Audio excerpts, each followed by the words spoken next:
AGP, are we ready? Okay. It is 1:03. I'm calling the December 7th Board of Directors meeting to order. Please stand for the Pledge of Allegiance.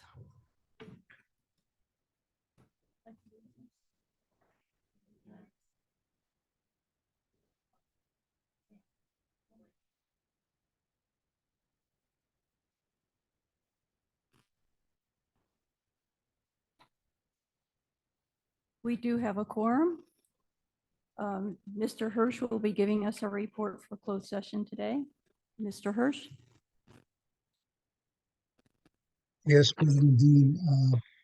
Mr. Carmel unfortunately can't be with us today since he's recovering from surgery. However, he did ask me to provide the following report. It was brought to our attention that District Council at the last meeting cited the wrong government code section when reporting out following the closed session held on November 17th. For this, we sincerely apologize. The corrected closed session report is as follows. On November 17th, 2023, the board held a closed session where it had a conference with its real property negotiators pursuant to Government Code Section 54956.8. The discussion was primarily regarding the value of the SR4 well site and payment terms to either lease or purchase site. No action was taken. And that's the end of the report. Thank you. Okay, now my president's report. As most of the community is aware, the CCSD had applied for $600,000 in matching funds for our skate park from the National Park Service's Land and Water Conservation Fund Grant Program. The Cambria Skate Park has been selected as one of the 16 projects to proceed with the post-selection federal requirements to move forward for building our skate park.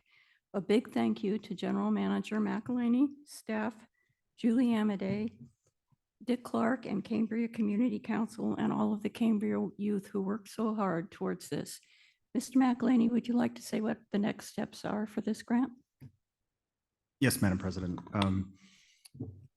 So the next part of this process is the federal review. So we have to do a workshop. There is an Land Water Conservation Fund boundary map. There is the NEPA process, so National Environmental Policy Act, to make sure that we are not affecting the environment in any way. That process will take the next 6 months to complete all of those. It could happen a little bit faster. And then from there, there's the review period by the federal government. Everything is submitted. And then our hopes is mid to late 2024, we'll find out that it's fully funded. And then our next steps would be bringing it back to the board to open up for RFP for the construction phase. Currently, the project is running through the county permitting process, and we're doing well there. We've run into no obstacles. And so everything seems to be falling into place, so to speak. Great, thank you. I also would like to say that today is December 7th, which is Pearl Harbor Remembrance Day. We honor the 2,403 service members and civilian, left the number of civilians out, and civilians who lost their lives. That was 1,178 that were injured in that attack on Pearl Harbor on December 7th, 1941. 2 battleships were also sunk, the USS Arizona and the USS Utah, and 188 aircraft were destroyed. And on December 7th every year, we honor those who lost their lives and were injured in this attack.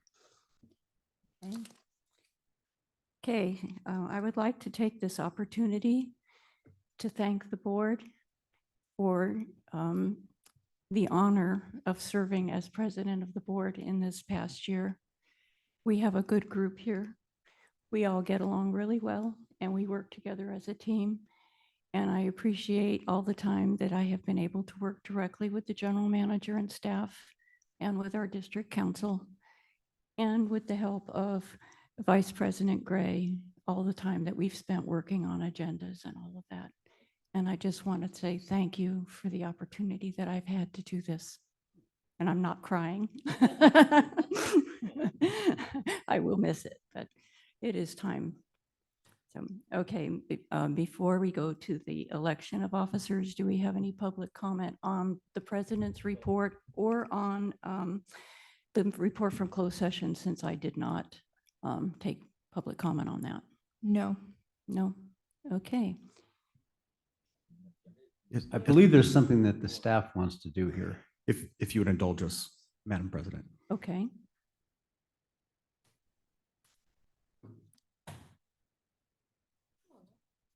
Oh, my.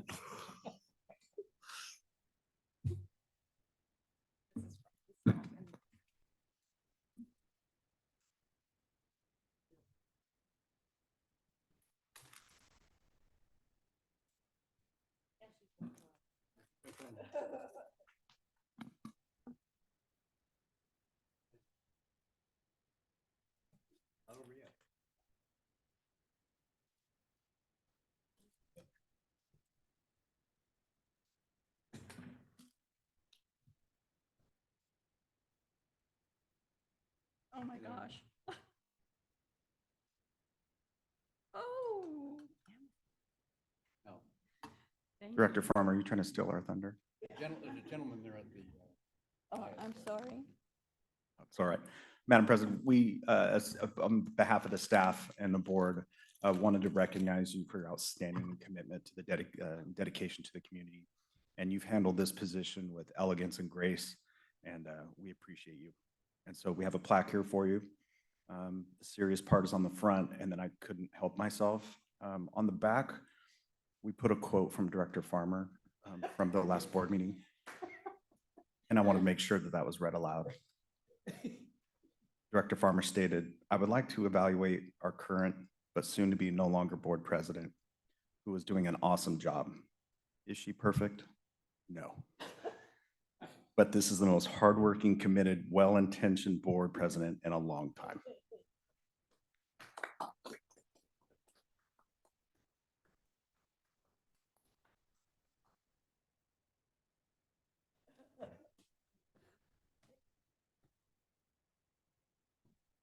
Thank you, everybody. This is so embarrassing.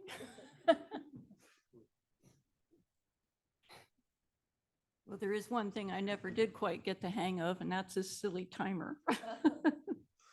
And thank you. And Director Farmer gave me one of my favorite crystals, this an amethyst.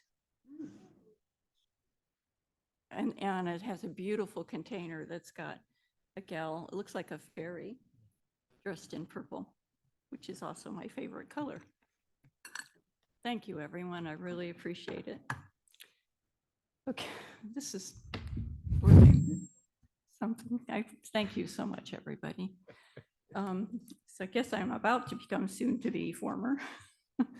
Would you like to introduce the next agenda item?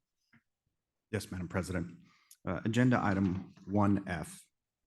It is, and I'm going to change the wording here a little bit due to the uniqueness of the position, potential position changes. It is recommended that the president of the board of directors opens, accepts nominations, closes, and takes a roll call vote for the office of president of the board of directors. The new president will open, accept nominations, close, and take a roll call vote for the office of vice president. As per our bylaws, the board member who has served the longest since elected, serving as president, and the board member with the next longest tenure on the board, serving as vice president.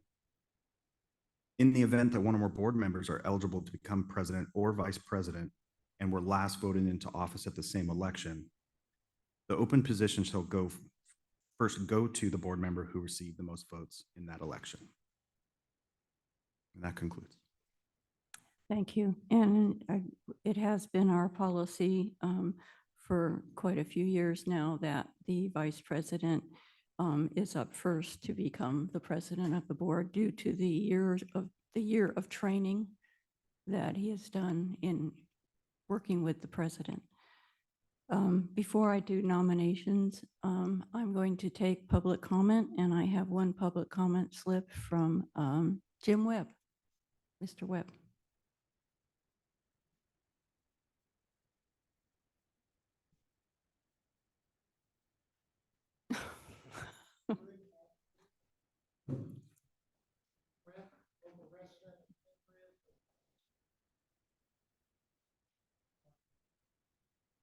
wanted to. One is a show and tell. Oh, thank you. Oh, yes, that's much better. I was out at San Simeon Creek and I saw the biggest black abalone shell I've seen in a long time. And I went and picked it up, which you're not supposed to do. And then I looked it up and it's very close to a record. And this is a black abalone shell. I don't know if any of you have seen these, but you know, we have red abalone that grow out here, but the black abalone, the thing that's so impressive about this particular shell, I think, is the black abalone only grows from about 8 feet of depth to the shore. They're not out in deeper water. They're only in the shallow water, and as such are particularly affected by anything in the near shore. So there's my show and tell. When it comes to the election, I wanted to mention the fact that although, oh gosh, I just made a mess on the lectern, so excuse me, I'll clean up after myself and be done in just a second. But I wanted to say that while it's great to elect people and it's great to turn over staff resources and utilize different capacities that people have and bring to their job, turnover in and of itself can make progress very difficult. I remember at Intel when I worked there that managers who had high turnover rates usually had low ratings on reviews because they didn't make as much progress in their divisions. And although we have a policy that you can rotate presidents, I think there's some advantages to keeping the current president. I've served as on a couple of committees that Karen has participated in and overseen. And her performance was by and large flawless. And I find that very encouraging. I think that as we move forward, the continuity may be more important than just the imagined benefits of turnover. So I, for one, hope that you remain the president and would also be happy with any of you, but I hope you can remain as president. Thank you very much. Thank you. Sorry about the sand. Okay, do we have any more public comment? No one via Zoom, but I do have a comment to read. Okay, It's from Michael Calderwood. Board, the past year has been one of significant change, challenges, and excellent progress across many fronts. Each of you has demonstrated focus, passion, and above all else, teamwork and community service. I believe that a good part of the success flows from the outstanding leadership of President Dean. I have not seen such a prepared and compassionate leader holding the gavel. In your deliberations on selecting the officers for the coming year, I ask that you seriously consider keeping the current leadership in place so the flow of progress can continue without the inherent disruptions that follow a transition. My view is simple and pragmatic. The current team is functioning beautifully. The community is feeling good about the direction of the district, and there are still complex projects to advance that would benefit from a continuation of the successful and knowledgeable leadership of President Dean and Vice President Gray. Thank you for your excellent work, Michael Calderwood. thank you. And that's all that I have. Okay, is anybody else in the audience? Oh. Former President Howell.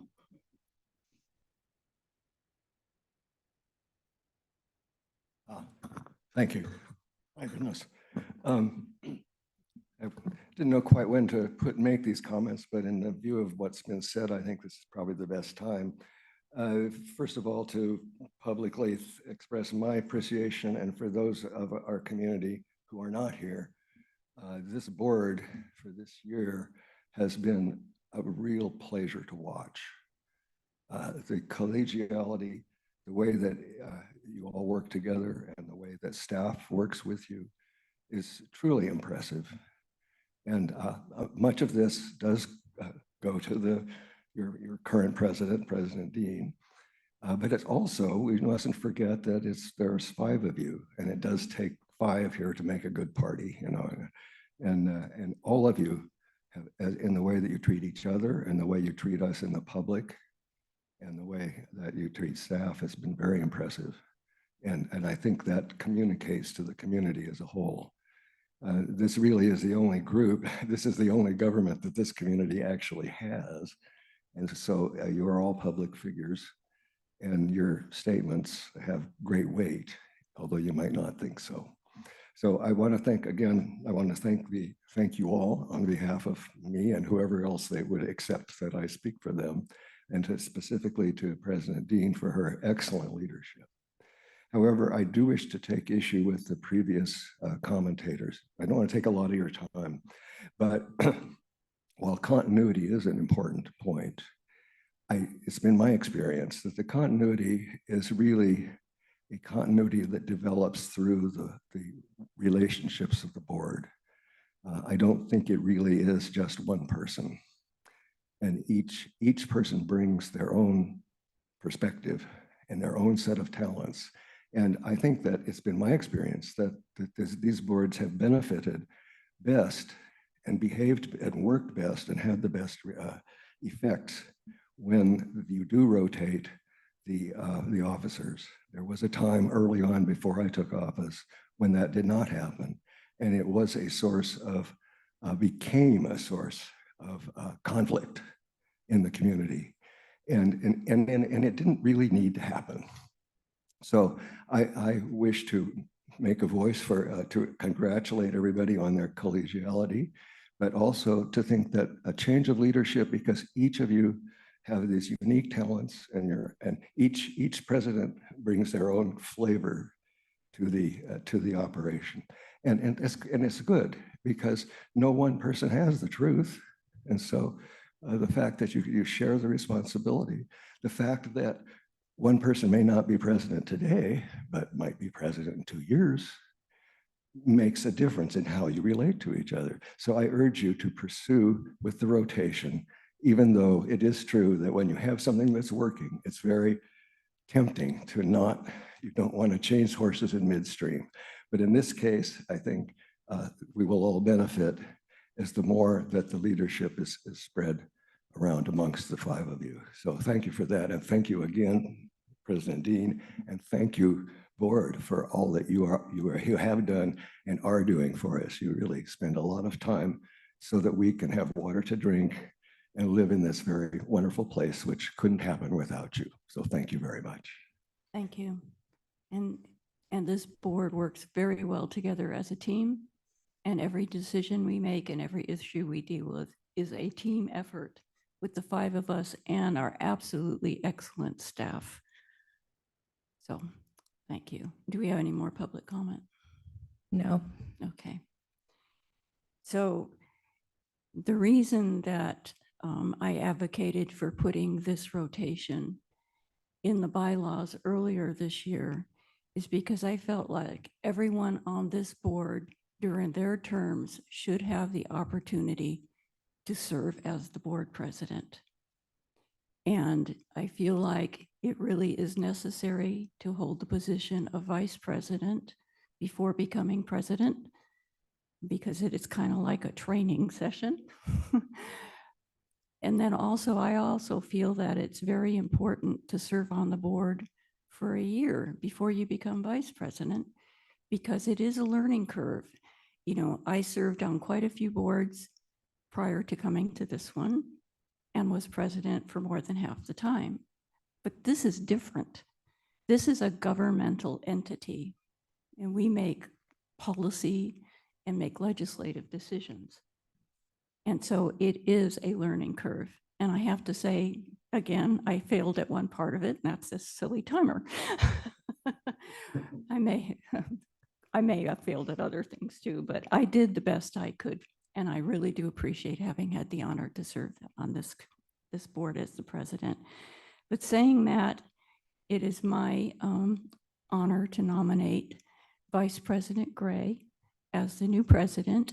And I think Director Scott is next in line and is very much up to the challenge of being vice president. So if I may start with, this is my motion. If I may have a second. I'm happy to second that.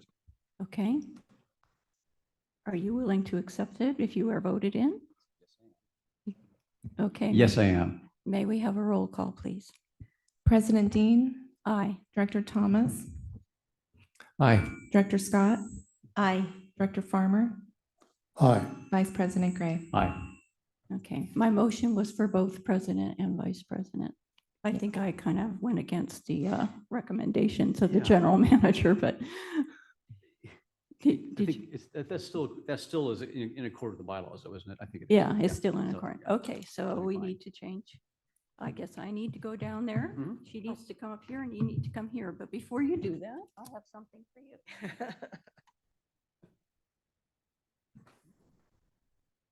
Pass the gavel on to you. Thank you. Not my pretty crystal one No, this is the- because it's too feminine.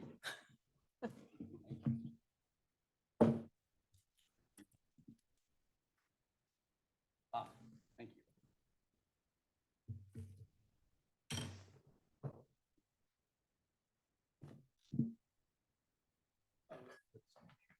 There's an extra. Don't want to keep it once you're off. I like it, though.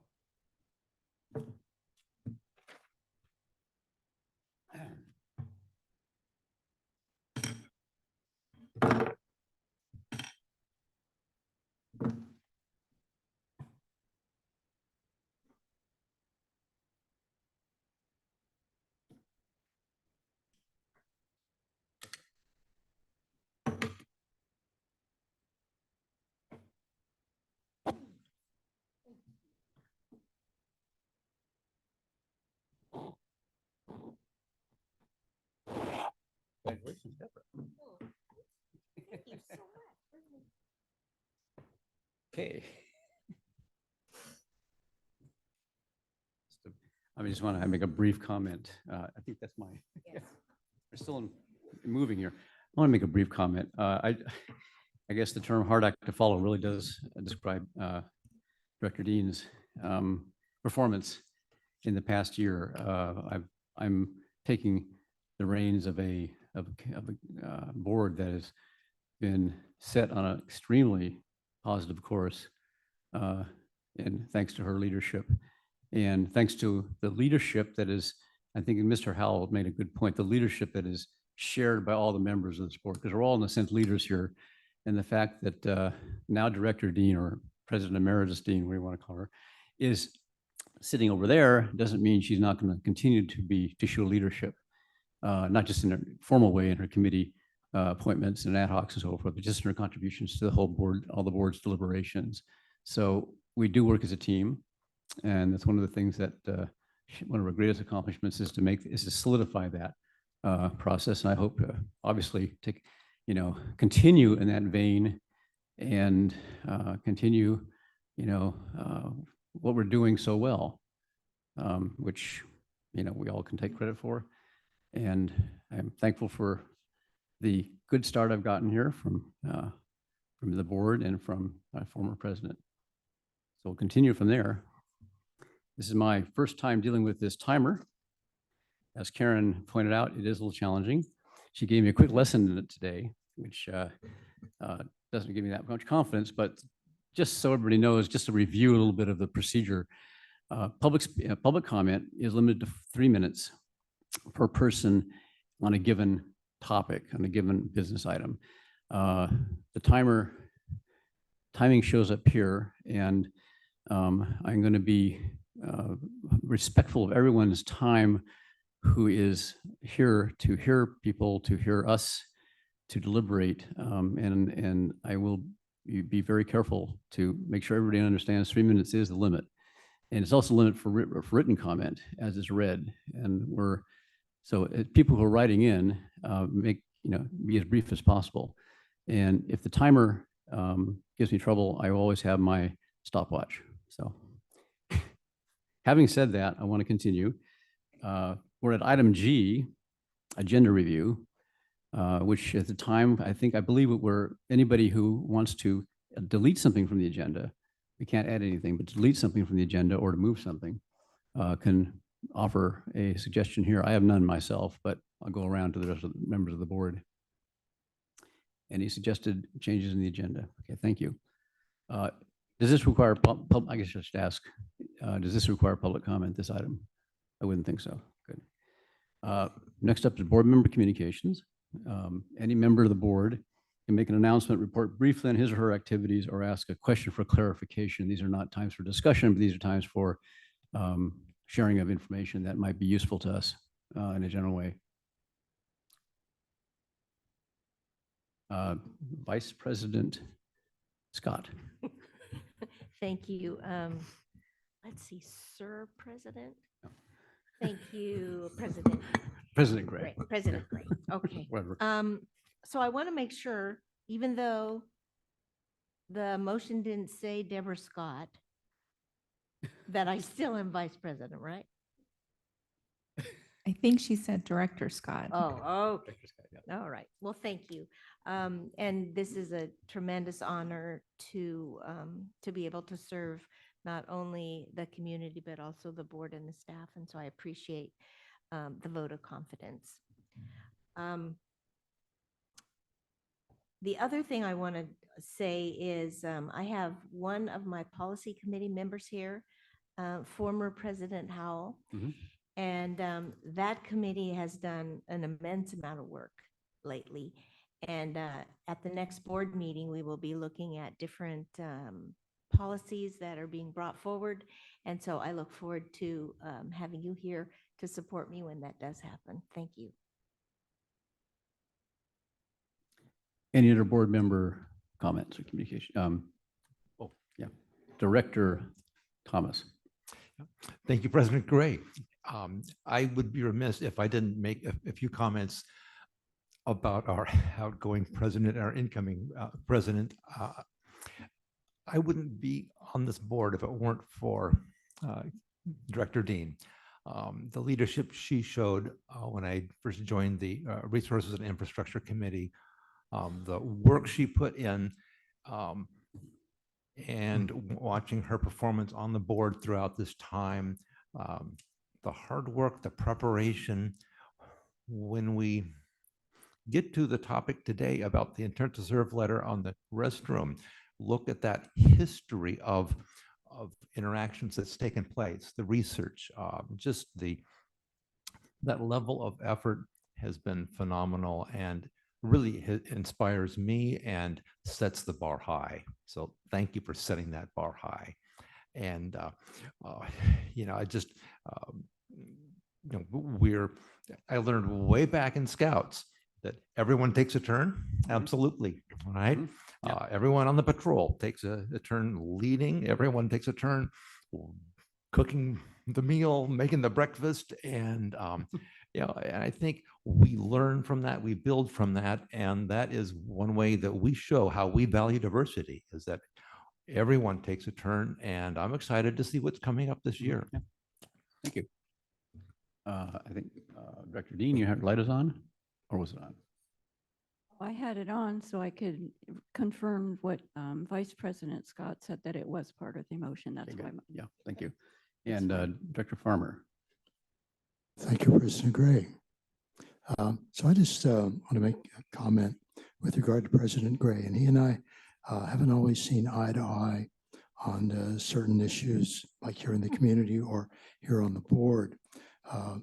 But I have a tremendous amount of confidence in Tom. He's been very successful in his professional career. And I personally feel that he's going to provide his own brand of really effective leadership in the coming year. And I have no reason to doubt that. I also want to comment on Ms. Scott, the fact that she's only been on the board for 1 year. And in that 1 year, her and also Director Thomas have made a tremendous impact on how this board has functioned and the progress that we've made moving forward. And I have nothing but tremendous confidence in Ms. Scott as well. And just being on the board for 1 year and now being vice president, we're in good hands all the way around with the officers for the next year. I just want to comment on that. Thank you. And I agree. Thank you. Thank you, Director Dean. And thank you, Director Farmer. And I assure I am not perfect. So no problem there. Okay. Dr. Dean. I would just like to say that I've worked together with President Gray for the past year with him assisting me as vice president. And I'm confident that he can lead this board well. Thank you. He's got what it Thank takes. you very much. Yeah. Thank you. Well, I learned a lot at one of the great presidents here. So the feet of one of the great presidents, I learned a great deal. Anyway, so if there's no further comment from the board, we should move on to public comment. This is where members of the public can address the board on items that are not on this agenda, but are within the purview of the CCSD, in other words, in our jurisdiction, things we might act on and have the power to act on. First of all, Ms. Dodson, is there any comment in writing or comment slips? Because I don't have any. I do have written comments to read, but I also have Tina Dickinson raising her hand via Zoom. Okay. First of all, is there any comment from the people here? Okay. So, Ms. Dickinson, you can go forward.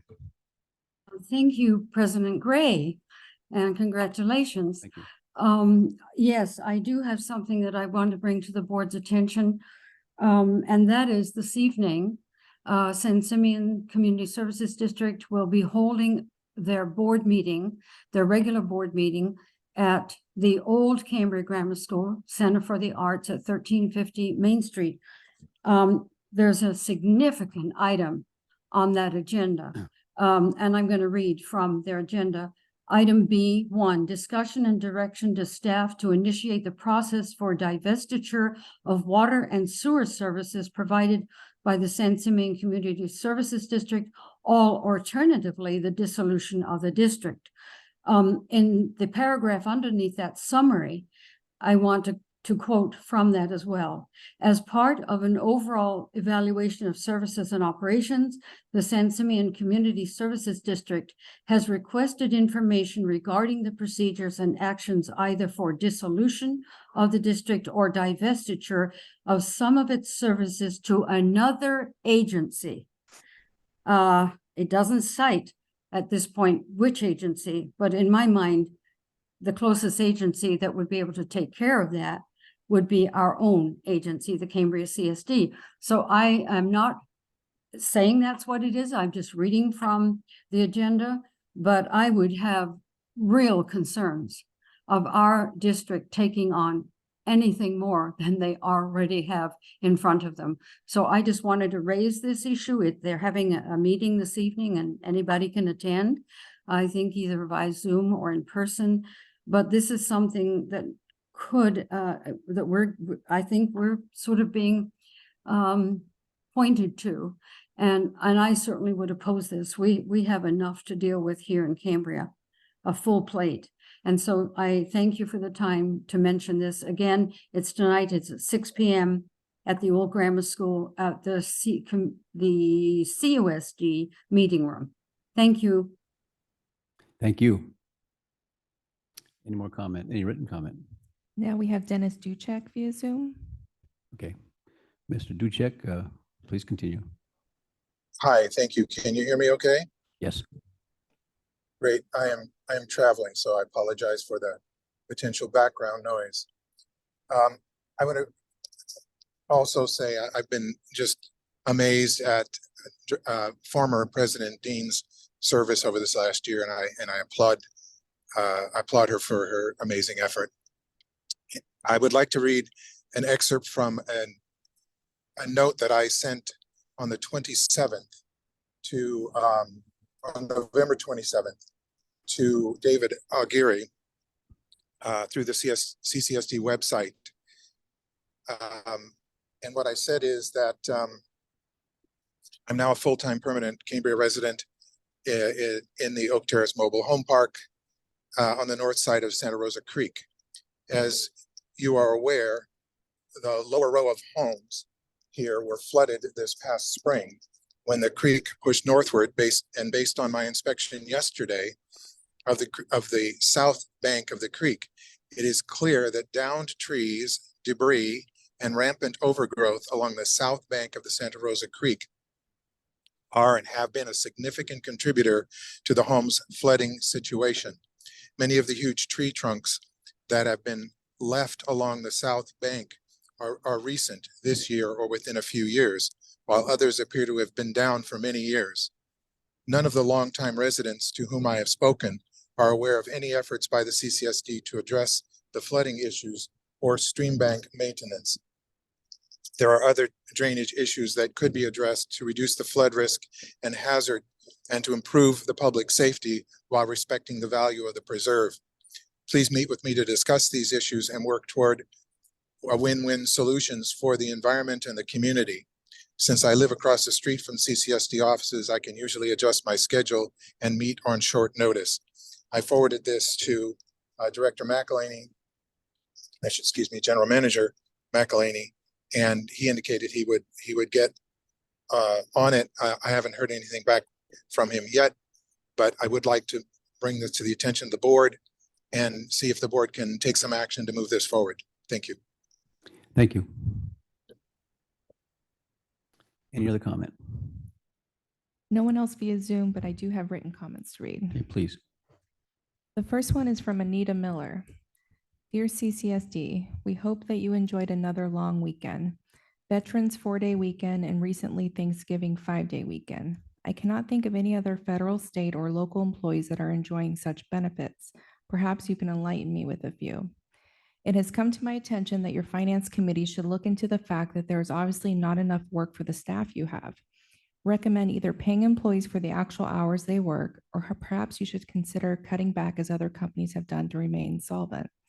Your Cambrians are well aware of the very few hours of actual work. Many days off, along with short hours, more letters, and continuous meetings seem to take up most of your valuable time. We are all experiencing the pain of inflation. Food, gas, and utilities are all costing more. It seems that by cutting back the number of employees and/or pay for less, you may be able to ease up on the ever-increasing CCSD bills.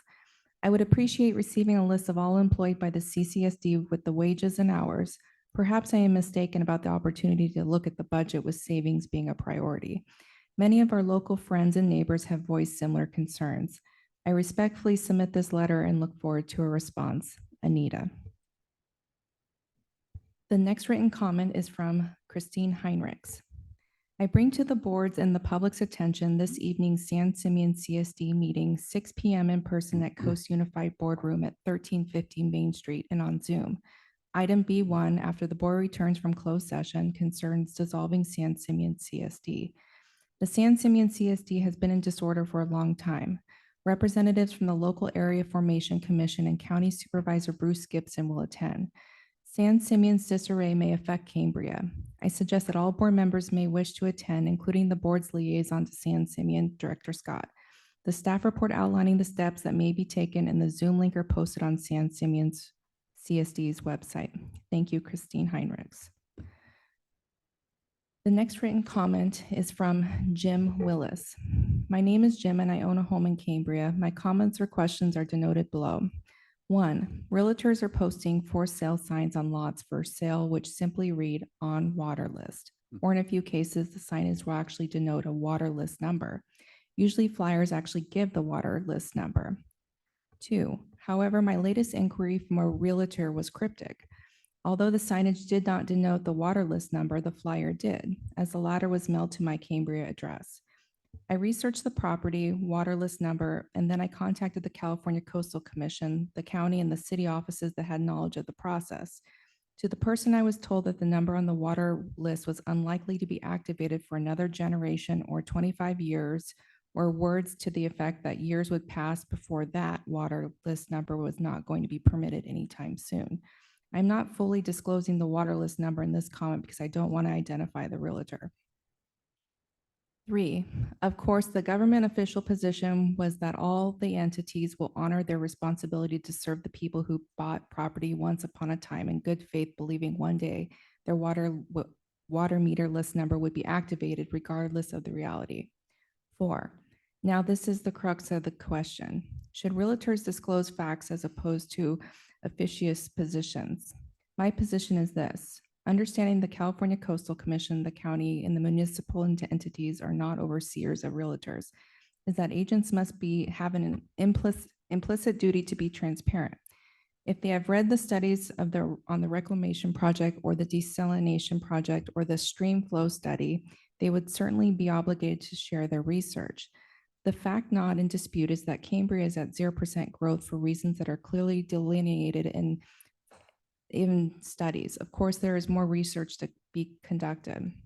Can this be discussed at the December 5th regular meeting? And if I come to the regular meeting, we'll be able to submit a comment card that allows me an allotted amount of time to publicly address this matter. Thank you for your consideration, Jim Willis.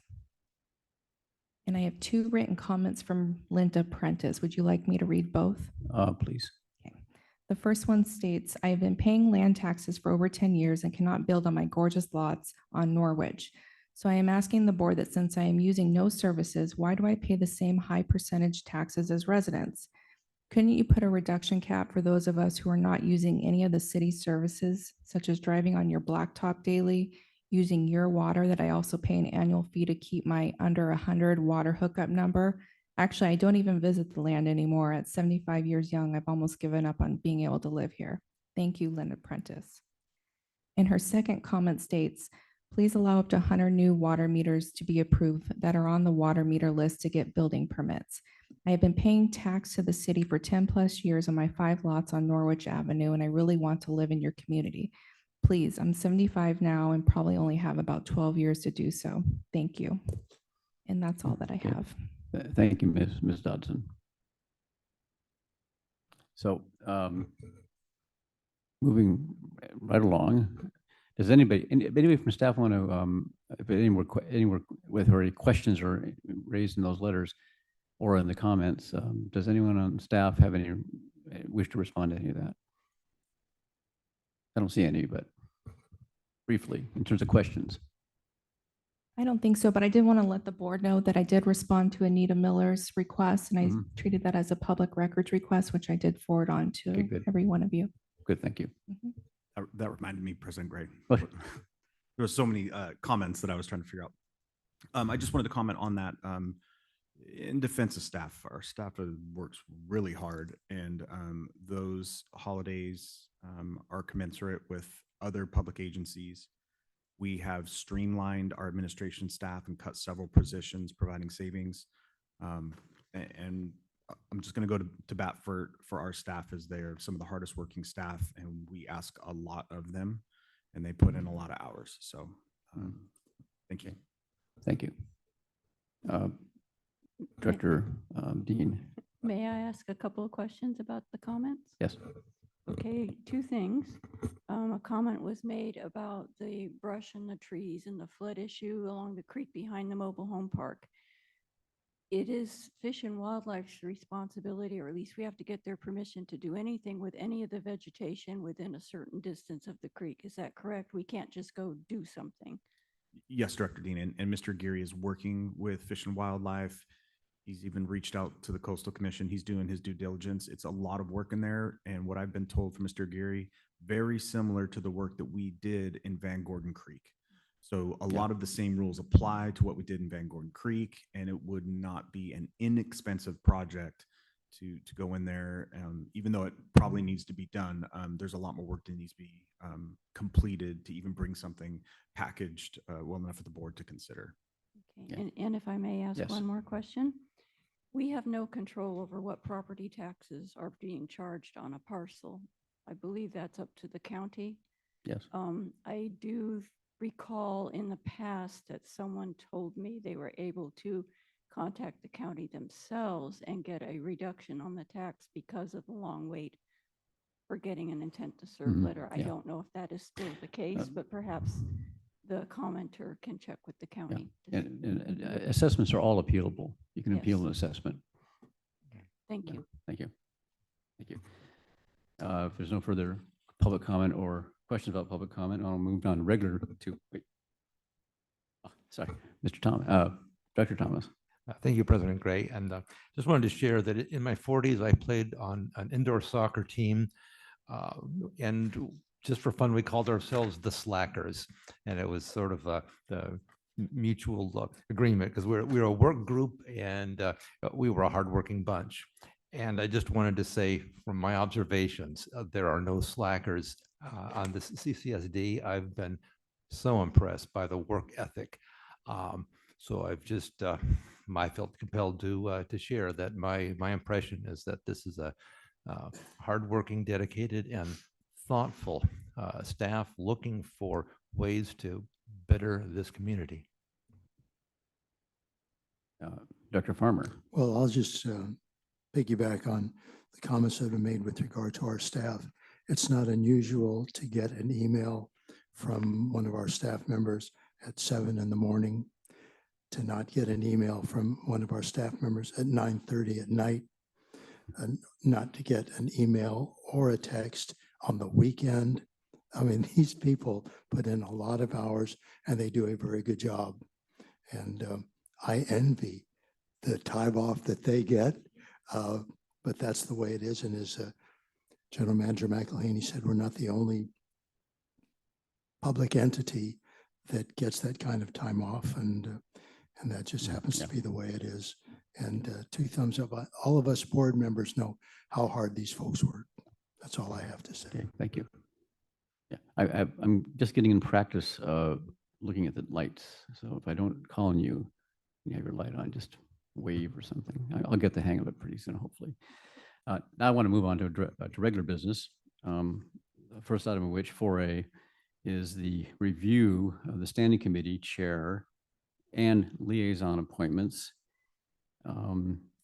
Make new appointments as necessary. There's no need to reappoint anybody who's already appointed. But to me, the most efficient way to do this is to, after taking public comment, to ask board members if any of them want to change their current positions. Because I think on the standing committees, I think everybody's pretty much, as far as I know, content with what they're doing. And the liaisons, there might be a change. One was requested, and I think I would offer that up, but I would let Dr. Dean probably say that. But I first want to take public comment unless there's a staff report or anything like that. It wouldn't be on this, yeah. Yeah, so public comment. I have no written comment and no one via Zoom. Okay, great. And no one in the room here. Good. So yeah, well, let's continue back to the board. I'll start with Director Dean. Okay, so traditionally, the board president is the official spokesperson of the board to the Coastal Commission. And I would like to take back, if I can, the position of liaison to the Coastal Commission that I had prior to becoming president, if that is all right. I mean, if no one has an objection to that, I think we can go ahead with that, yes. Thank you. Any other changes sought other than that one?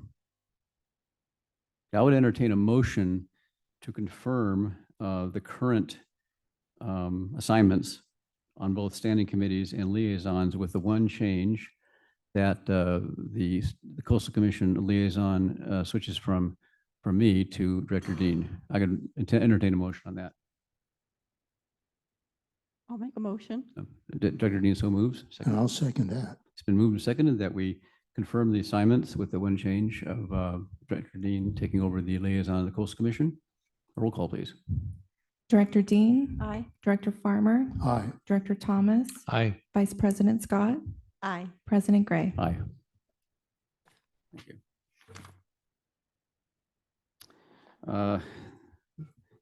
This is our annual ceremony of setting the dates, coming up as item 4B. We have a proposed schedule, which from staff, which incorporates our bylaw date of the second and third Thursdays of each month. And this time in December, it is the second and third Thursdays, and we didn't break for Christmas. So again, unless there's some, I was going to ask for the staff report first, because there's a short staff report, so we should have that, and then we can have public comment or questions to the staff. You would, President Gray, you'd like me to introduce the item? Introduce the item, yeah, Okay. because I was starting to introduce it. I'm I'm with you. I'm getting the rhythm here. Yes. We'll get we'll get aligned here. Yeah. Agenda item 4B is discussion and consideration of the adoption of resolution 59-2023, establishing the 2024 CCSD regular board meeting schedules. It's recommended the Board of Directors discuss, consider, and adopt or approve the proposed 2024 regular board meeting dates and adopt the resolution 59-2023, establishing our 2024 board meeting dates. Yeah. Any questions from the board of staff or on this issue? Vice President Scott. Yes, thank you, President Gray. I would like to know, since we looked at the schedule for strategic planning, do we have the dates for the strategic planning? They should be in here. Just to consider them at the same time. Oh, Do you want me? Director King, yeah. So February 8th, I believe, is the date that we take the initial public comment on the SWOT analysis. And then I believe it's a little bit further into February. Do you have, Director Thomas may have the date? And then the workshop itself is the first Monday in March, March 4th. Yeah. Okay. But we start before then and then adjourn to the actual workshop. So it, Correct. the week before. As you say, we had targeted the February 8 for the public input workshop. And there will be some discussion that I think subsequent board meetings, but those are all scheduled board meetings. But the special meeting, I believe, would be Monday, the 4th of March. Yeah. Ms. Dodson.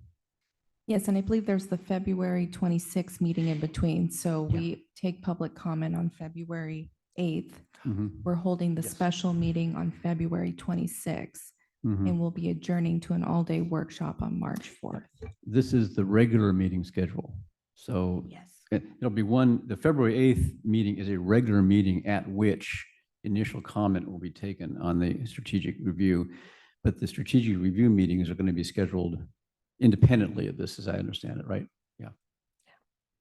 Thank you. Any other questions? Okay, any public comment, Ms. Dodson? Oh, wait. Oh, sorry, Dr. Thomas. Yeah, thank you, President Gray. And last year, I raised the question about the timing of the second meeting in December, which would have fallen on December 21st. You know, just too close to the Christmas holiday. We moved them both up by a week. We pushed this meeting to the date that we're at now, which probably created some challenge for staff. Just looking ahead, December 19th, close to the Christmas season, we might want to consider, but there's concern if we push those meetings up to December 5 and 12, that could be onerous to staff. I just think that something we may want to discuss briefly. Dr. Farmer, you had your light on first. Yes, I was going to make the same suggestion. I mean, just like this year, I mean, this is not the second Thursday of the month. It's actually yes, it's actually the first Thursday of the month.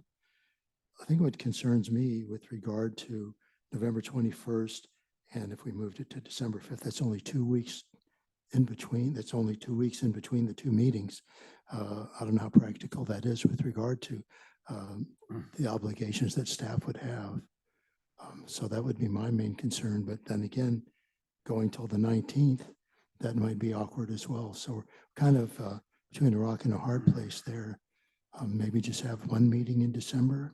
That was my thought. If we could squeeze in that one scenario, we have officer elections, we have this protocol of setting dates, but these are relatively straightforward because how we've worked things out. So maybe we could just have one meeting on the 12th. Dr. Dean? I would agree with that because I think moving it up to December 5th would be a crunch and too soon after the other one. But beyond that, there's 3 of us who won't be here for either of those December meetings because we have elections. Right. General comment. I'm before asking. I want to get a little input from staff on that about the idea of one monthly meeting. But yeah, we'd be basically, well, the next board, whoever is on it, would have to deal with that issue. What are the, I guess, the ramifications of having a meeting, one meeting to cover a whole month Either way, Mr. McElhenney. President Gray, as far as staff is concerned, we can make it work. I'm sure staff would not have an issue bumping 2 meetings up Mhm. to the 5th and the 12th. Knowing how active we are in the district, 1 meeting in the month of December may be a big one, but we have the endurance to manage it. So I think we could go either way. The only concern that we brought up was the policy committee meeting on the 5th, so that might need to be adjusted. There's a policy committee meeting at Or is there? 3 o'clock. 3 3 o'clock yeah. on the 5th. So just an adjustment there. Mhm. Well, I'll entertain a motion. Except, let's get public comment first. Or public comment. I have no public comment. Okay, great.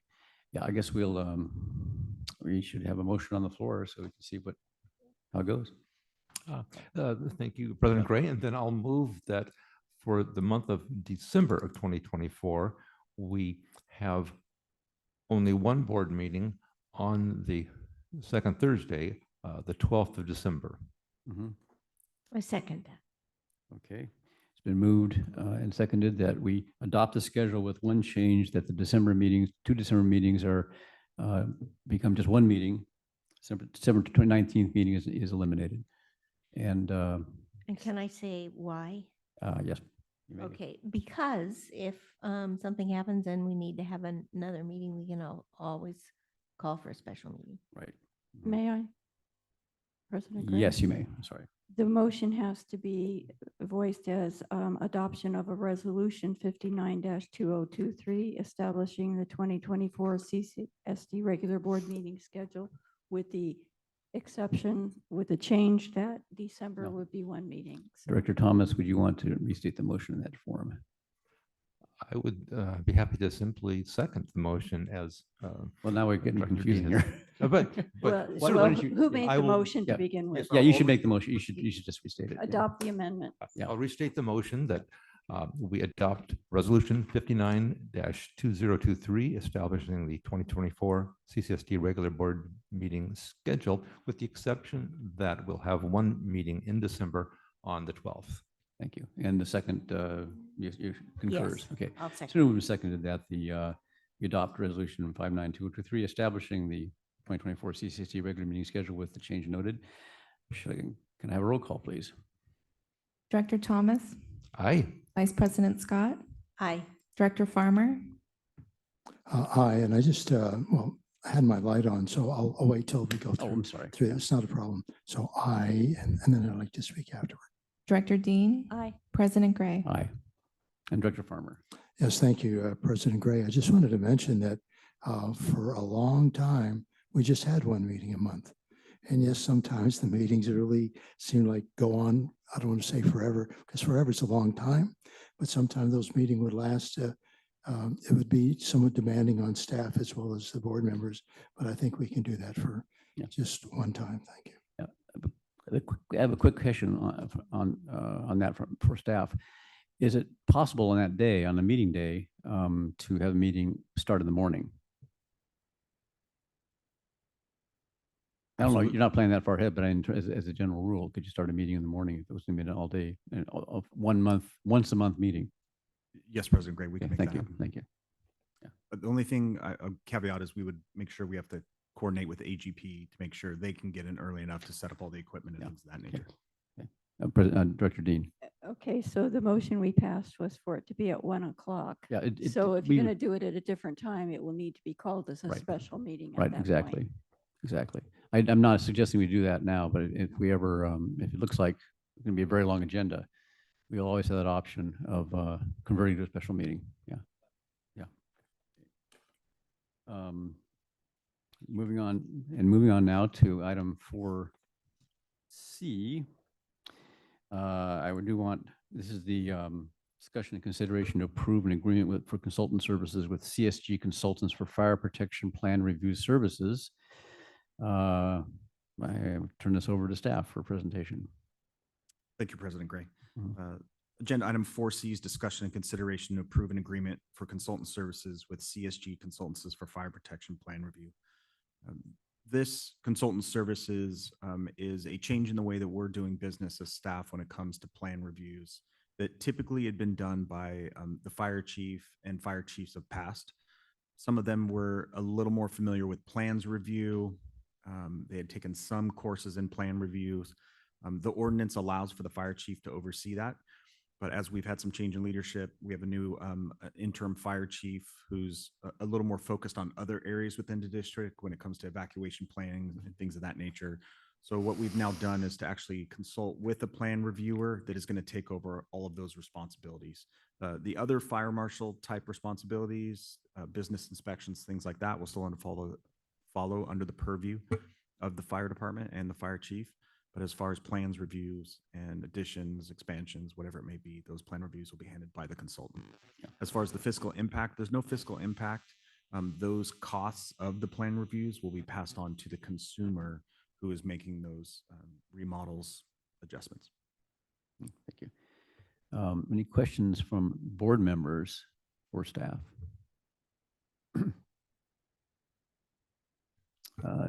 Vice President Scott. Yes, thank you, President Gray. I just wanted to make sure that the public understands that staff requested qualifications and fee schedules from 4 potential fire protection plan review service providers, so that the one that they have, the recommendations of that company look very good.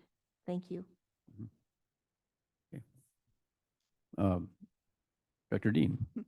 And this basically takes the place of what a fire marshal would be doing here as far as the inspections of restaurants and hotels and places that are being built and remodeled. Not exactly, Director Dean. This is more from the plans review side. So anytime Okay. there's any changes to plans or remodel, recently we had some homes that were appealed before the Coastal Commission, and those designs and plans when it comes to an addition is really what they're looking at. The actual building inspections, home inspections, things of that nature are still kind of done under the fire department purview. Yeah. And then I do have utility staff on the line, and feel free, Mr. Green, to jump in Yeah. if I'm not framing that correctly. Yeah, I'm sorry, and Dr. Farmer. Thank you, President Gray. So I happened to discuss this item with General Manager McElhaney yesterday with regard to there is no fiscal impact associated with this item. And he explained to me what he was just relayed to us. However, it is to me a little bit confusing where it does say under payment on page 13, item 5, the district agrees to pay the consultant in accordance with the payment rates and terms set forth in Exhibit A. So that's a little bit confusing that makes that comment that the district will pay them, yet General Manager McElhaney is saying, no, actually, it's the ratepayer or the person that is going to be doing the changes at their home that's going to be paying. So maybe somewhere that has to be clarified. Does that make any sense what I just said? Absolutely, Director Farm. I think what we're saying is we're more of a pass-through, so they will pay the district the fees, and then the district will be compensating the consultant. Mr. Green, am I saying that correctly? So, Director Farmer, I'll answer that. So we pay the vendor, they invoice us, the contract is our relationship with the vendor, and then we go ahead and bill the customer and recoup those costs. Okay, I think as long as that's clear to everybody concerned, and maybe that could be added some way as an explanation under payment. Just, I don't know. Does that make any sense what I'm saying? Thank you.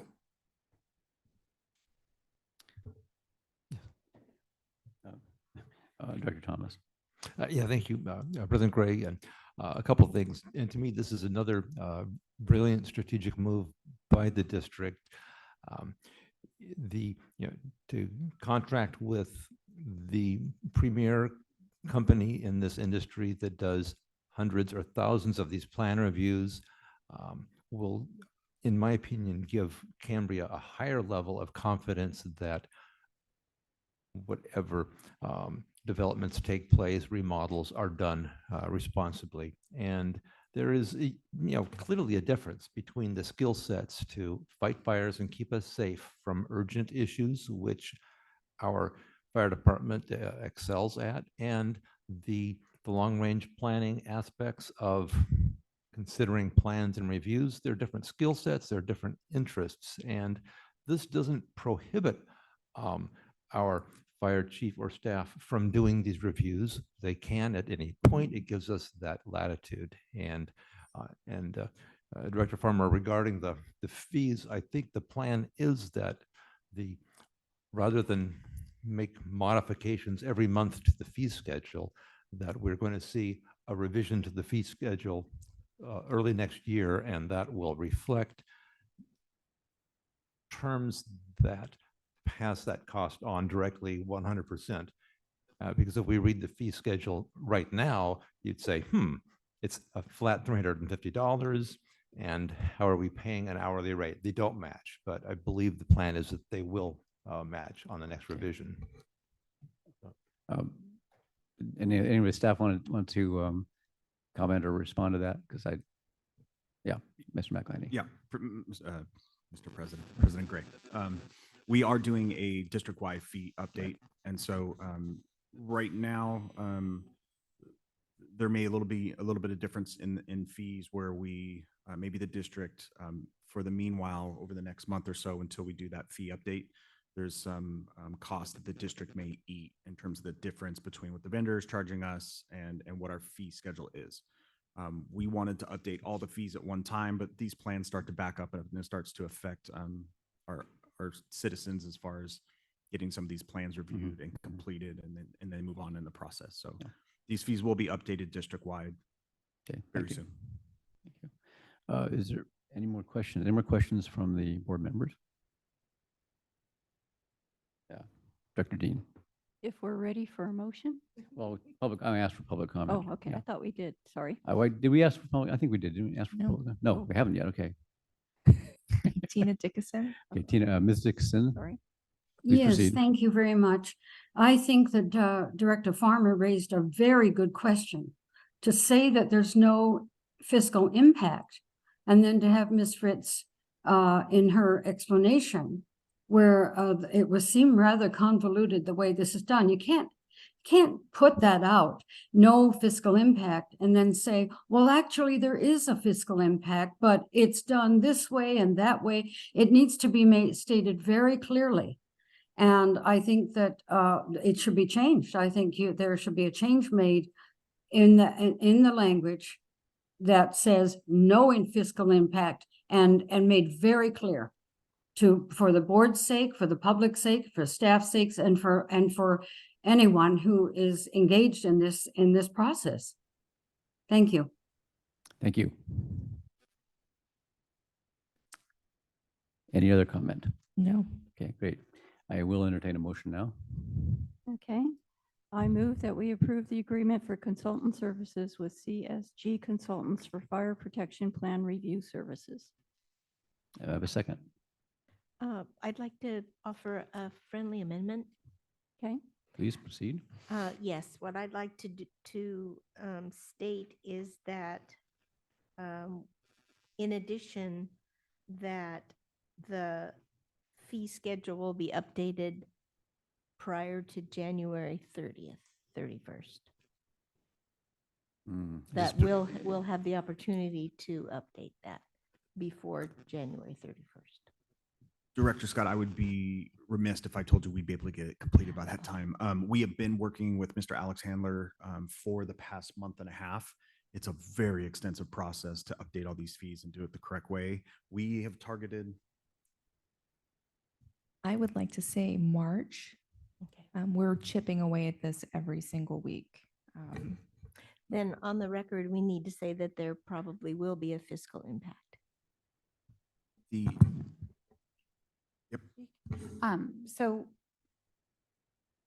the vendor's fees are actually less than what's on our fee schedule. We're not expecting a significant or any fiscal impact. So what is approved on our fee schedule is more than what the vendor. So if anything, so we feel like legally we are following the fee schedule. We will not be charging more than what's on the fee schedule.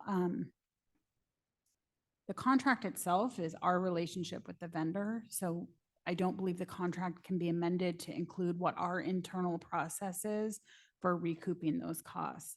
if anything, we maybe missed the mark a little bit in the fiscal impact section. And so I apologize for that confusion, but the contract itself is, I think, stands as what it is because it's representative of the district's relationship with the contractor. And so it wouldn't be, I think, it wouldn't be pertinent to put in what our internal process is. So if you look at, unless there's, I think we're saying if there happens to be a review that takes so many hours that they happen to go above what is in our fee schedule, then the district would cover those costs because we're not charging the community what's more than what's listed in our fee schedule. Yeah, the reason that I say that is because, and it says on-site services require a 4-hour minimum.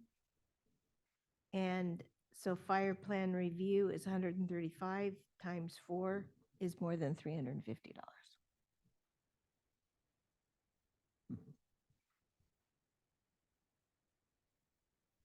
But I think the fee schedule says 350 plus extra for anything over 2 hours. Yeah. Yes.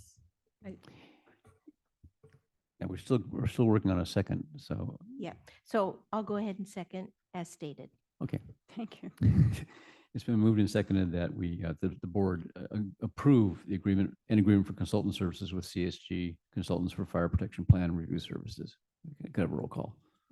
I'm sorry, That's okay. President Gray. I just kind of want to follow up on what I said before, and then Ms. Dickinson kind of, tried to make the point that I did. I wish that like somewhere in this item, like underpayment or whatever, an explanation was made as to the process that General Manager McElhaney described earlier, just for clarification. I mean, I said that before. I just want to follow up on that. No, Does that make any sense what I'm saying? No, absolutely. I asked Director that Farmer. before, so. No, it's okay. I think what we could do in terms of the minutes, maybe it could be captured in the minutes. When we talk about the agreement between the vendor and the district, it's hard to capture those concerns with us and the vendor. We have an established agreement. This is the contract, but perhaps it could be captured in the minutes. It's not captured in the staff report. When we talk about fiscal impact, it's hard for us to estimate the fiscal impact when we don't have one based on a current fee schedule. Maybe I'm not making my point the way I would like. If there just could be an explanation that we pay the fee the consultant has requested of us and then pass that payment on to the resident that's making the changes. That could just be, 1 or 2 sentences. And that would be, I think that would be an explanation that would be clear to everyone. And you would like that in the contract, Director Farmer? Is that what we're saying? I would just like it in the agenda item itself. Okay. Under payment. And am I making too much out of this? So If I am, let I'm me sorry. suggest a path here. Does the maker of the motion want to add anything in the motion, in the wording of the motion, to accommodate that need? So is what Director Farmer asking is that method of collecting the fees and passing them on to the person whose plans are being checked be reflected in the minutes? Or be, Because it Yeah. can't be in the contract it's not in the contract, I with the know. vendor. And then, No, and this no, I'm I'm talking motion, about, it's one at a time. yeah, I'm sorry, sorry. go ahead. ahead. I'm sorry, that wasn't my job I to know, say that. it's my job, but yeah, you're correct. What we're doing is we're approving the contract with the consultant. How we collect the fees, I mean, how we pay the contractor and how we collect the fees from the person whose property is being reviewed is not part of the contractor's contract. It's part of the way we do our business. Yeah. So to me, it's not part of the vendor's contract, but it could be part of the minutes reflecting that the board would like a better explanation coming forward on how those fees would be handled. Before going any further, I think we should take a vote on the motion as it stands. And if it passes, if it doesn't pass, we can continue the discussion. I don't think we yet have a second. Oh, Vice President Scott seconded it. Okay. It's been moved and seconded, so let's have the roll call. Sure. Director Dean. Aye. Vice President Scott. Aye. And Director Thomas. Aye. Director Farmer. Aye. President Gray. Aye. Motion passes unanimously. Thank you. Yeah, And- Yes. and Director Thomas. And my only concern is what we put in the minutes to reflect the discussion. And the current fee schedules, because I looked through this in preparation, and the current fee schedule is $350 plus actual costs over 3 hours. As Vice President Scott indicated, 3 times 135 is over $350. That's $405. And so there could be rare cases where we end up in this interim prior to the adjusted fee schedule, we may eat that cost. So that would be a very minor fiscal impact. And that is what could be reflected in the minutes. The as Director Farmer described, that's, I don't think what they're proposing to do now. I think that is perhaps how the fee schedule will work once it's revised.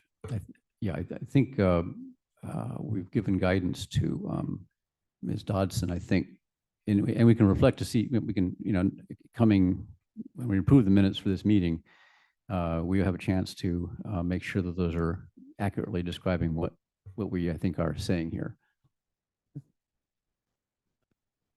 I'll move on to agenda 4D, item 4D. This is the discussion and consideration to approve a memorandum of understanding for the Central Coast Regional Biosolids Cooperative. This is a continuation of item I think we covered with a presentation, actually, I believe. But I'll go to staff here for the explanation of that. Yes. So Yeah, thank you, President Gray. Yeah. This one's a little bit different. Agenda item 4D is discussion and consideration to approve a memorandum of understanding for the Central Coast Regional Biosolids Cooperative. It's recommended that the board enter, discuss, consider, and approve this memorandum of understanding. I'm going to turn it over to Utilities Manager Green because it's a better way of really describing what's going on here. But essentially, there is some changes that'll be coming down from state regulators eventually as it applies to the PFAS that are chemicals that are kind of leaching into our soils and our water. And so what the county is doing is entering with this cooperative that has almost everybody in the county on perhaps forming a cooperative and eventually a facility that will be able to manage the biosolids waste, which currently for our district is being hauled off. And so for a better explanation, a more detailed explanation, I'll turn it over to Mr. Green. Mr. Green. Good afternoon. Thank you, President Gray. So right now, this is just in the early stages. What we're trying to do, as noted in their MOU, is a reduction of liabilities associated with pollutants. Right now, PFAS, which is basically Teflon, polyfluoral alkaline substrates, something like that. Don't ask me to repeat that again. I apologize. So that's a forever chemical. The only way we're ever to get rid of that is high temperature, basically baking or cooking it off. What Paso Robles, in conjunction with the County of San Luis, is entering into is having a regional facility that kind of the tri-counties, Monterey, San Luis, and Santa Barbara could establish. That would be shorter hauls for trucks, so that would be eliminating a carbon footprint and heavier trucks rolling. Because 90% of the agencies that are involved in this are hauling their biosolids to Kettleman.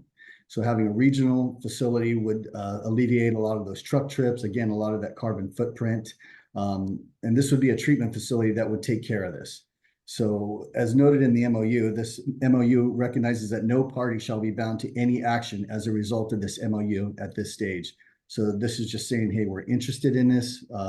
This is a great idea. This is a good way to start to eliminate this forever chemical PFAS entering our landfills and then our aquifers, and obviously not in our county, but in other counties. So this MOU is not intended and does not create any legal binding obligation. This is just us showing interest in this. And again, it's the best action to do for our part. We want to eliminate those truck rolls. We want to keep it local. And ultimately, we want to send it through a treatment plant that eliminates this forever chemical forever. So I'll take any questions or. Thank you. Any questions for Mr. Green or for other staff? I do. Vice President Scott. Yes. Thank you, Mr. President. I have one question. Who has signed on to this MOU already?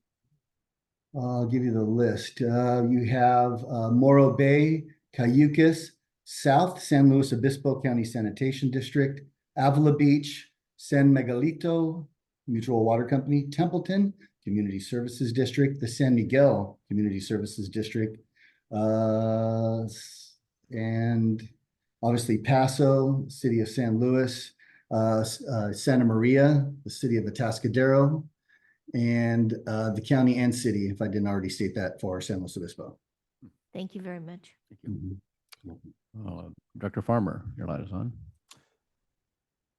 Yes, I'd like to ask Mr. Green, and no, I hesitate to say this, but when they say Mr. Green, I don't know why it pops into my head. Mr. Green, Mr. Green, Mr. Green. Sorry, it's Jim. I'm not insulting you. It's just my weird sense of humor. I just wanted to ask you, and obviously chemical pollution on this planet is one of the major crimes of the century that just continues on. You were talking about eliminating a forever chemical. I don't necessarily want a long explanation, but how does one eliminate a forever chemical? If you understand what I'm saying, it seems like a contradiction in terms there. Okay, well, you'd eliminate at least the ground discharge of that, or the land discharge, as pretty much procedure for all of the shareholders involved in this right now and across our country. So by cooking it, there's a term that's used in there, another word that I can barely pronounce, that eliminates it by cooking off, or basically atomizing it off. So as it's cooked off, the atoms are released into the air, but it's a much less harmful way and the best way of handling this that we have the technology for at this present time. Does that help, Dr. Foreman? Yeah, fine. Thank you very much. Any other questions from the board? I'd like to invite public comment. Ms. Dodson, do you have any? I do not. Not. Anyone, neither writing, anyone in the room wants to comment? Okay, great. Motion. I guess so. I entertain a motion. I move that the board approves a memorandum of understanding for the Central Coast Regional Biosolids Cooperative. And I'll second that. Thank you. It's been moved by Dr. Thomas, seconded by Dr. Farmer, that we approve the memorandum of understanding for the Central Coast Regional Biosolids Cooperative. Roll call, please. Director Thomas? Aye. Director Farmer? Aye. Director Dean? Aye. Vice President Scott? Aye. President Gray? Aye. Thank you very much. Moving to 4E. This is actually a presentation, mainly, but of information and for discussion. The ad hoc committee of the for brine waste disposal options. This is an ad hoc committee of the Resources and Infrastructure Committee. Yeah, so it's an ad hoc, technically a subcommittee. This is not an ad hoc committee of the board, but this is an ad hoc committee that was set up by R&I some time ago to go into option to look at all the various options that are before us for disposing of the brine that's produced by the WRF. And so I would turn this over, actually, I think, to staff, but staff may want to refer it to Director Dean because it was her committee.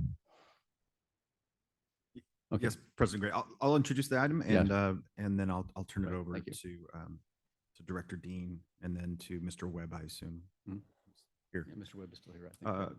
Agenda item 4E is discuss and consider of ad hoc go. committee report for brine waste disposal options. It's recommended the board of directors discuss and consider this ad hoc report for the brine waste disposal options. There's no fiscal impact.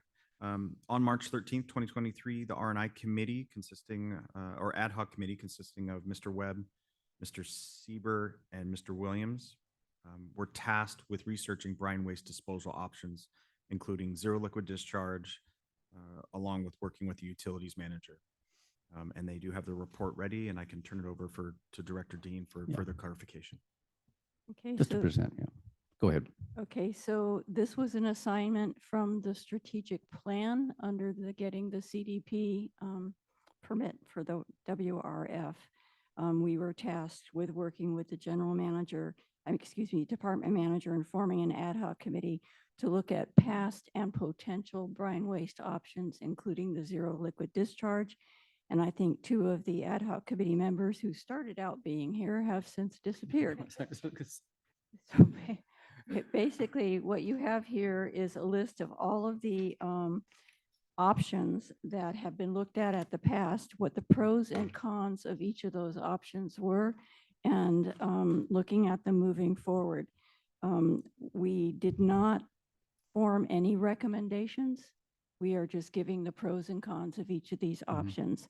And at this part, we decided to go ahead and submit this report because none of these options are viable, and we are still waiting for the zero liquid discharge pilot program. So we're submitting this as a report that was required under the strategic plan to put into the record that this task is done, but we will reform an ad hoc committee once the zero liquid discharge pilot program is done to do a report on that. Okay, thank you. Yeah, that gives a good summary of where we are with the process, I guess. I wonder if Mr. Green, would he be good to ask questions if we have any technical questions? Is he here? Yeah. Yeah, Mr. Green, I'll open up the Q&A with you with the board, if that's okay. Yeah, absolutely. Yeah. Does anybody on the board have any questions of Mr. Green on this report? Oh, yeah, Mr. Thomas. Yeah, President Gray, I'll just state that I forget, the year before last, I volunteered on this ad hoc committee.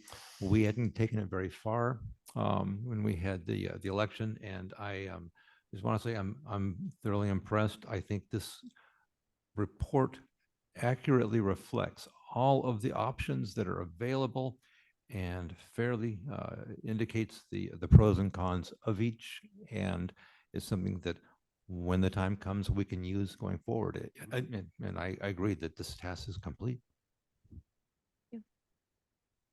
Any other questions? I had a brief question for Mr. Green, actually.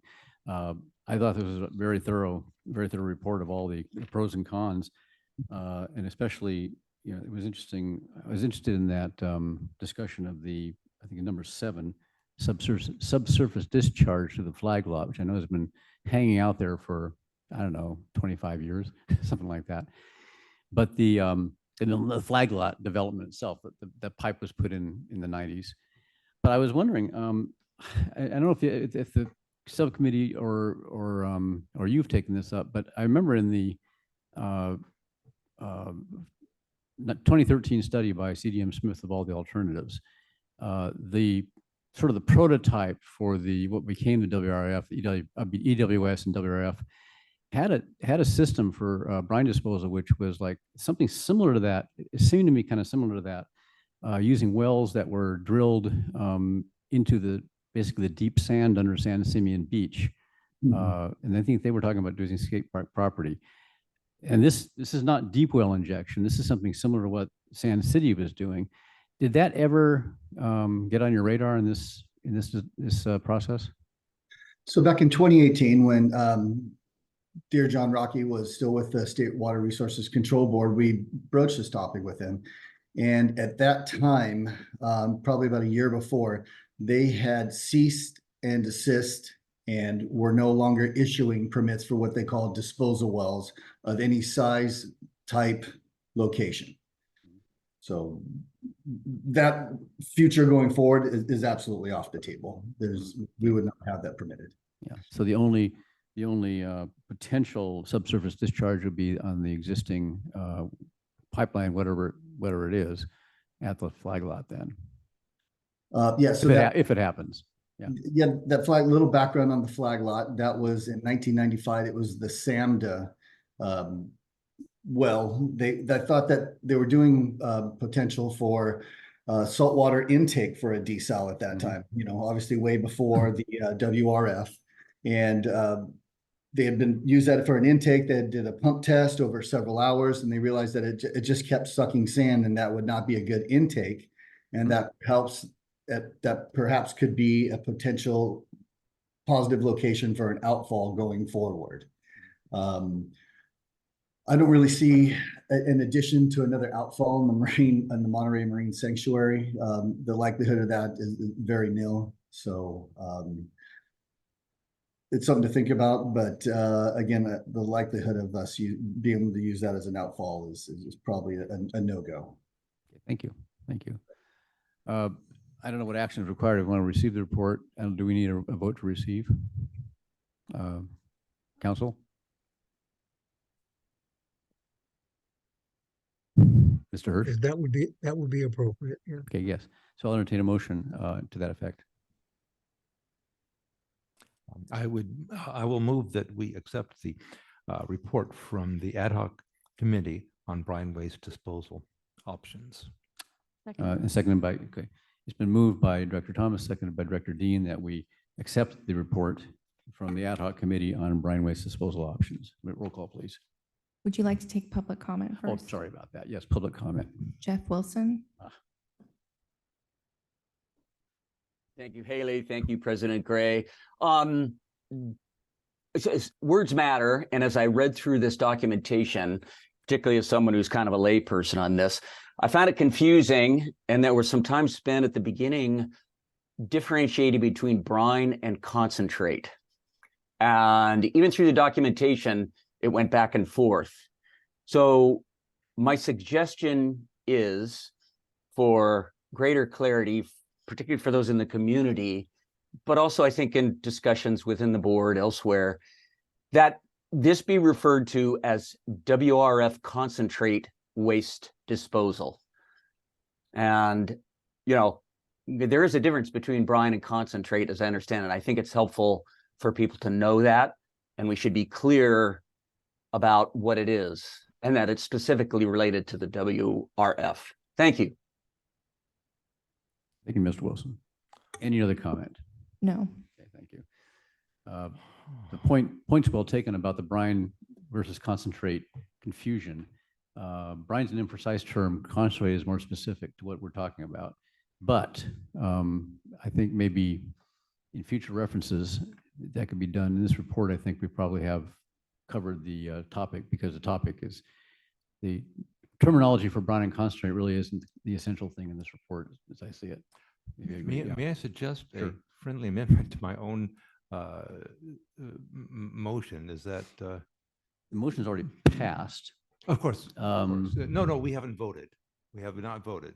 We Oh, you're right. I moved. We had a second, and to me the Yeah, rationale. you can actually. Sorry. The rationale might be useful that if we call this the ad hoc committee report for WRF concentrate disposal, that would be clearer than it is as worded currently.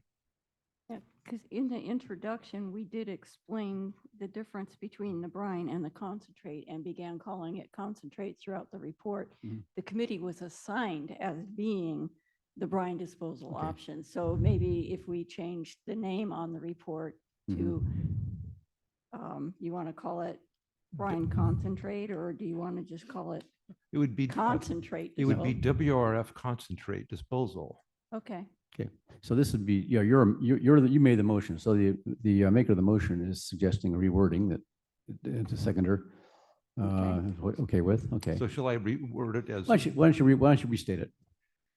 Thank you. I recommend, I move that we approve the WRF concentrate waste disposal ad hoc committee report. So moved. Second.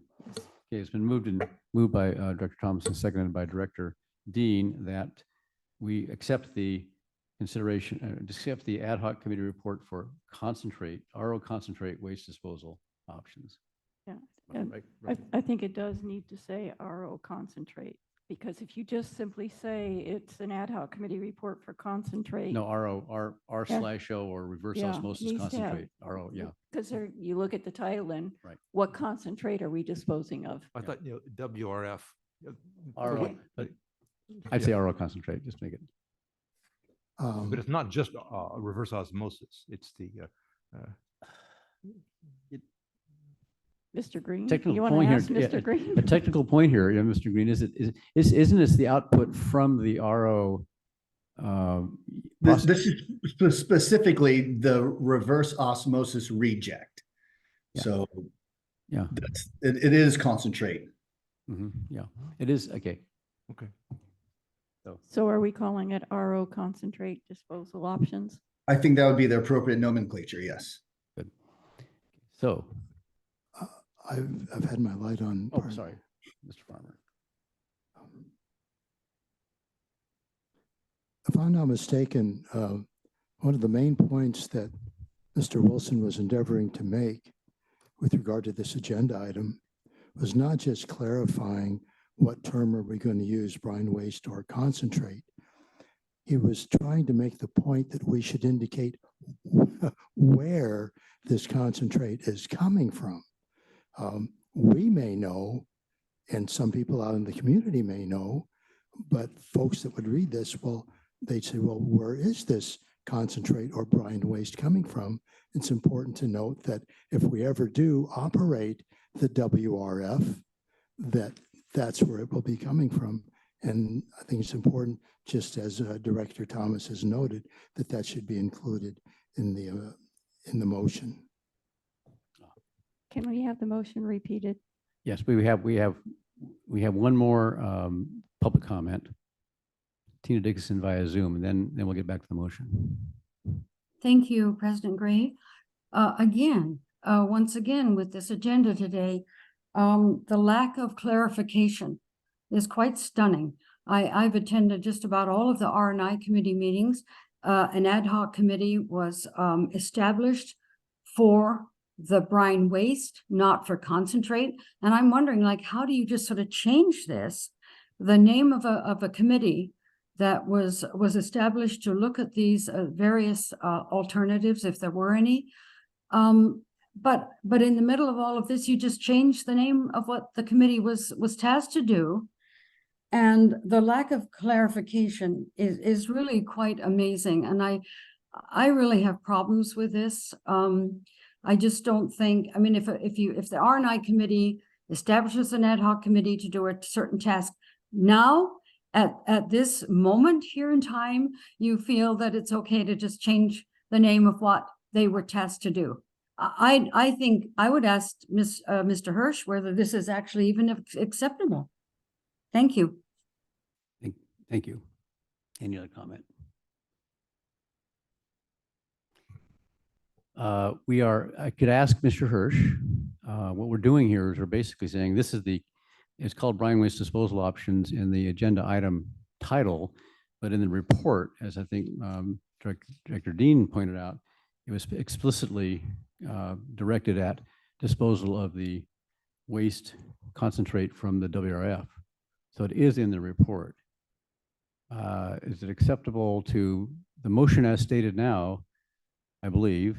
You might want to, Director Thomas might want to restate it so I can get it out there. And that would be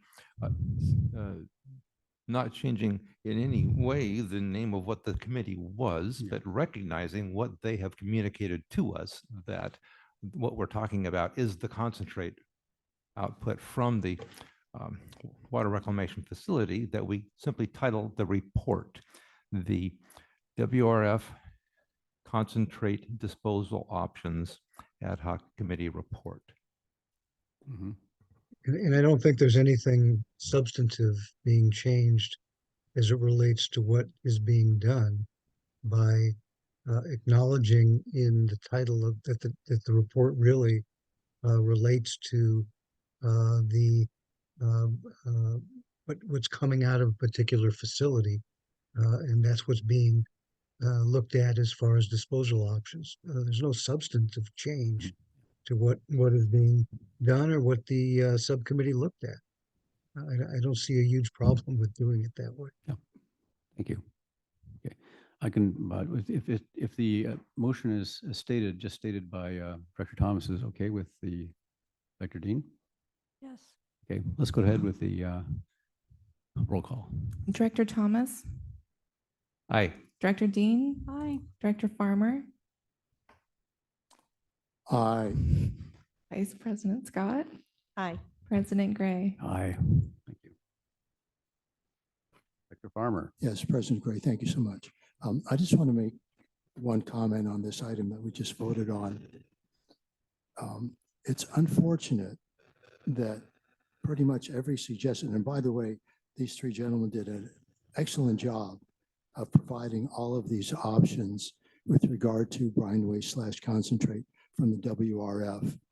It's just to me unfortunate that all of these options have either an economic or an environmental impact that is like kind of heartbreaking when you get right down to it. And I just want to make that point. And here we are, and I'm still glad to live in Cambria. Thank you. Thank you. Any other comments? Okay. I think we'll take on 4F and then afterwards take a short break before we tackle 4G, which might be a little more meaty.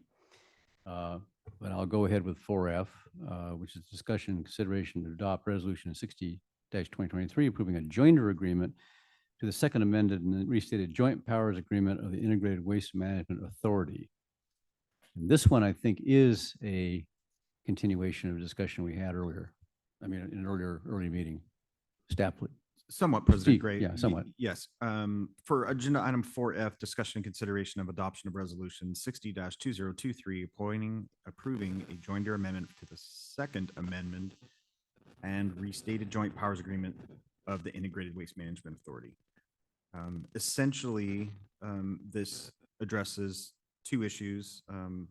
It allows the county to rejoin the IWMA with one seat and one vote on the board, and it allows the IWMA board to move the election of its officers to the beginning of the year. And then I do have Mr. Crone here from IWMA, and he's here to answer any questions you may have. Yeah, Mr. Crone, you may want to just come up in front.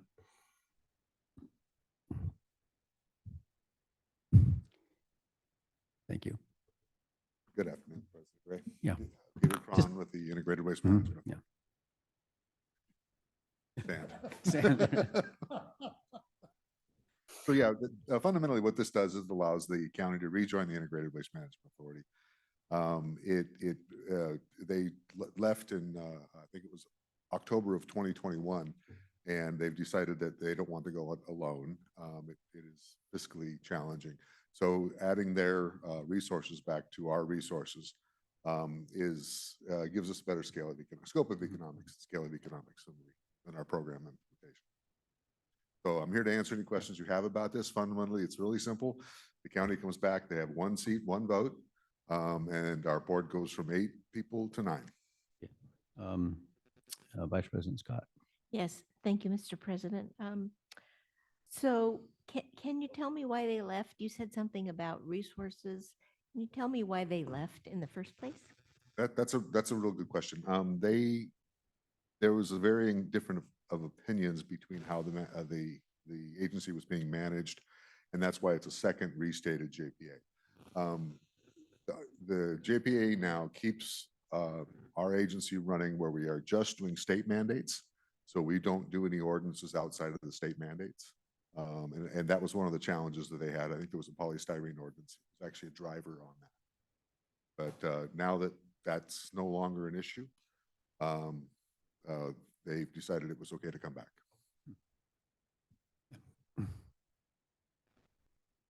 Any other questions from the board? Any public comment? No. Okay. Seeing no further public comment or questions from the board, I'll entertain a motion. I have a motion. Vice President Scott. Yes. I move that the board adopt resolution 60-2023, approving a joinder amendment to the second amendment amended and restated joint powers agreement of the Integrated Waste Management Authority. Have a second. I'll second. Director Dean seconds. It's been moved by Vice President Scott and seconded by Director Dean that the board adopt resolution 60/2023 approving a jointer amendment to the second amendment and restated joint powers agreement of the Integrated Waste Management Authority. Can I have a roll call, please? Vice President Scott, Aye. Director Dean, Aye. Director Thomas, Aye. Director Farmer, Aye. President Gray. Aye. Thank you. Thank you very much. I'd like to call just a brief, like a 5-minute recess for people to regroup before we take on the item 4G. That's okay with everybody? Yeah, I want to thank Mr. Crone. He did an excellent job when he was here a couple of months ago Right. in his presentation, and I hope he enjoyed, I hope he was entertained by the previous activities that took place here before he got off his phone. Yeah. So. Thank you. Okay, we'll come back at, let's say, 5 minutes to 3, about 6 minutes or so.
hereby call this meeting back to order. It's, I think it's about 2:58 p.m.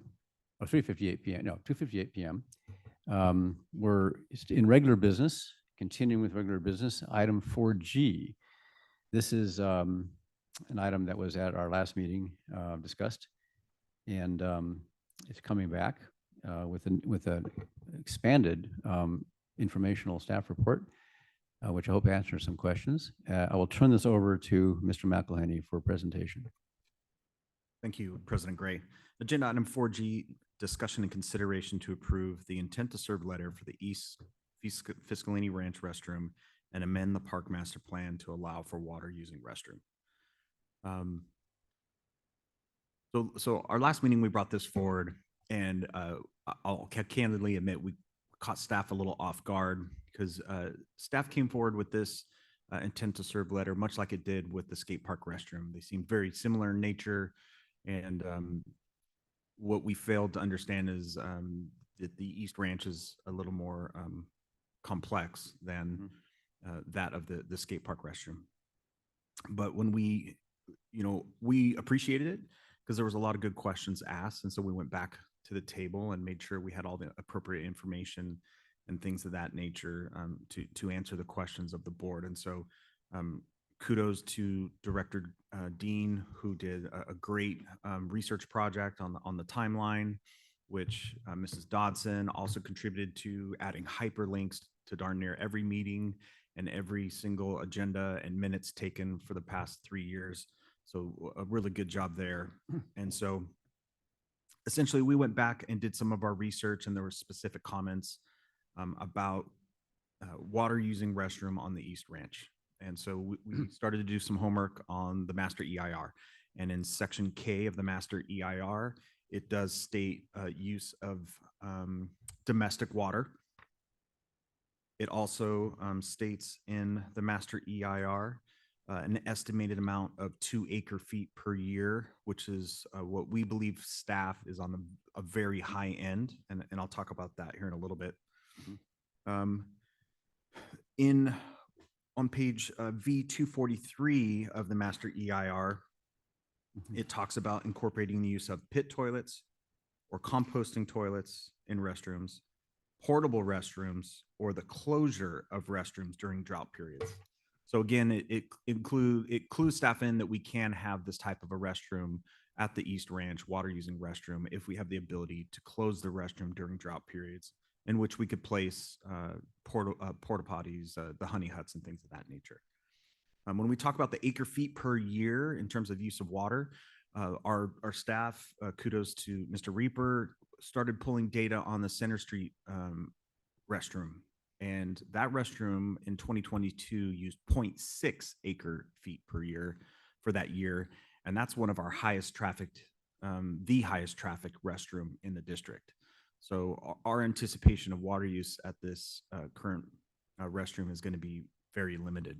Mm-hmm. When we talk about pit toilets and composting toilets, they are and can be used in certain areas under certain guidelines.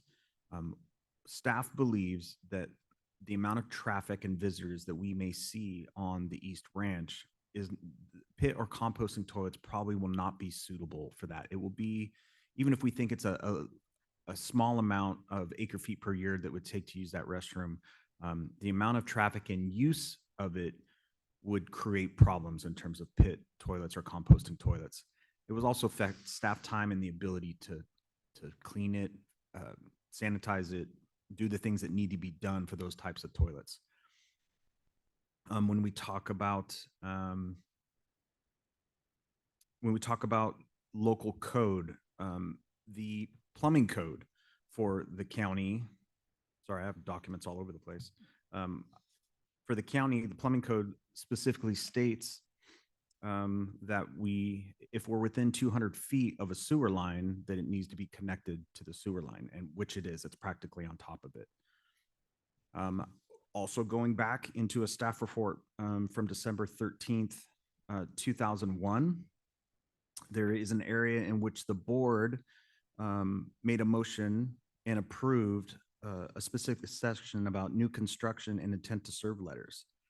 And in that staff report, it specifically speaks to the board of directors may consider the issuance of intent to serve letters for affordable housing projects as identified in the CCSD ordinance 1-99, public educational facilities, public-owned park and recreation facilities, and other governmental facilities. And then that's also noted in the minutes, and that motion was voted on and approved unanimously. So, and I do have our utilities manager online as well, but you know, from staff's perspective, in addition with working with the pros committee, the restroom on the East Ranch is a linchpin for all future development of the ranch. And the county has been specific about what that restroom needs to be. The county was specific when we put in the dog park that they basically gave us a little bit of leeway in putting in the dog park without a restroom and just putting a honey hut or a portable potty there. From here on out, you know, the county's pretty much made it clear on what needs to be there for future development. If the board does choose to not move forward with it, it does place the future development of the East Ranch in jeopardy. And then I have Mr. Green here for any other questions, and also Mr. Reaper. Thank you very much. Mr. Green and Mr. Reaper here are here to answer questions of the board, along with Mr. McElhenney. So I can open this to board questions if any members want clarification or more information. Mr. Farmer, Director Farmer. Thank you. Thank you, President Gray. First, I want to commend and congratulate, I believe it was Director Dean, I believe that's what General Manager McElhaney said, Director Dean and staff for putting together the timeline where this particular item was discussed either at pros meetings or at board meetings. That's awesome that you guys did that. Just to know, I mean, obviously that took a lot of time, staff time, as well as director time. So I was kind of the person that initiated this by talking about composting toilets, and they're approved for national parks and other areas. And I even looked, and I mean, this is very well known. I mean, Mount Rainier just pops into my head, the Grand Canyon, where they allow for waterless composting toilets. I'm thinking, well, they can do it, we can do it. However, you know, it's a bit more complicated.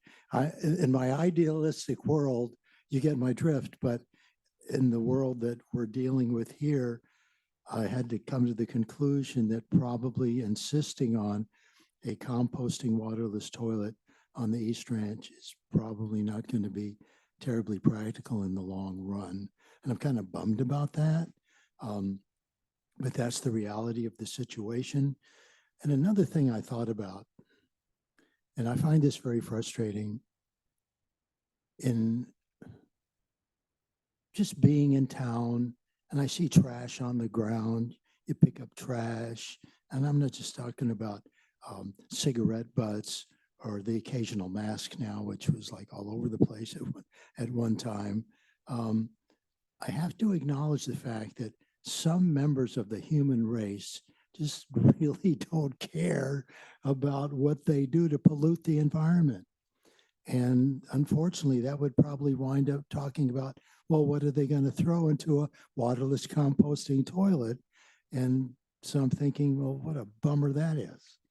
So I had to take that reality into consideration. I just wanted to throw that out there. And I mean, the main thing is, what can we finally do after 20 years, 21 years of having purchased this land, that can finally actually move forward and have some recreational opportunities for folks of all ages, local and visitors alike. So that's probably more than I wanted to say, but there we are. Thank you.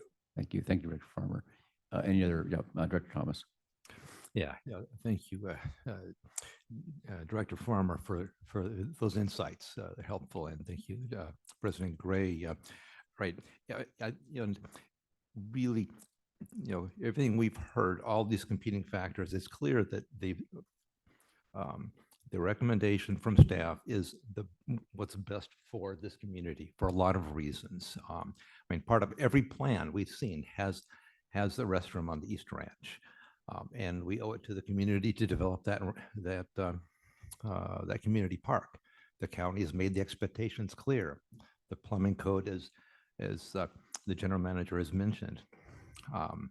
And listening through and going back through all of the pros commission and the board meetings, we've heard over and over the reasons why composting and pit toilets are not a good solution. I mean, to start with, they have significantly higher operating costs. Why would we pass those costs on to the Cambria ratepayers with higher expenses for years to come? And the replacement would come sooner of the capital expense. And Director Farmer, we can be enheartened because actually what we're proposing is a more environmentally friendly solution. The pit toilets are significant greenhouse gas emitters. You know, those black vent pipes going up, that is methane down there that's going into the atmosphere. They're actually huge contributors to the greenhouse gas. And we know that both the composting toilets and the pit toilets require trucking to truck out the muck, I'll just call it. And every truck that drives in and every truck that drives out the stack is more greenhouse gas emissions and fuel consumed. So this is a case of a small investment of water resources at the cost to the community, a benefit to planet Earth, because we are really doing a benefit to planet Earth by not increasing that pollution from the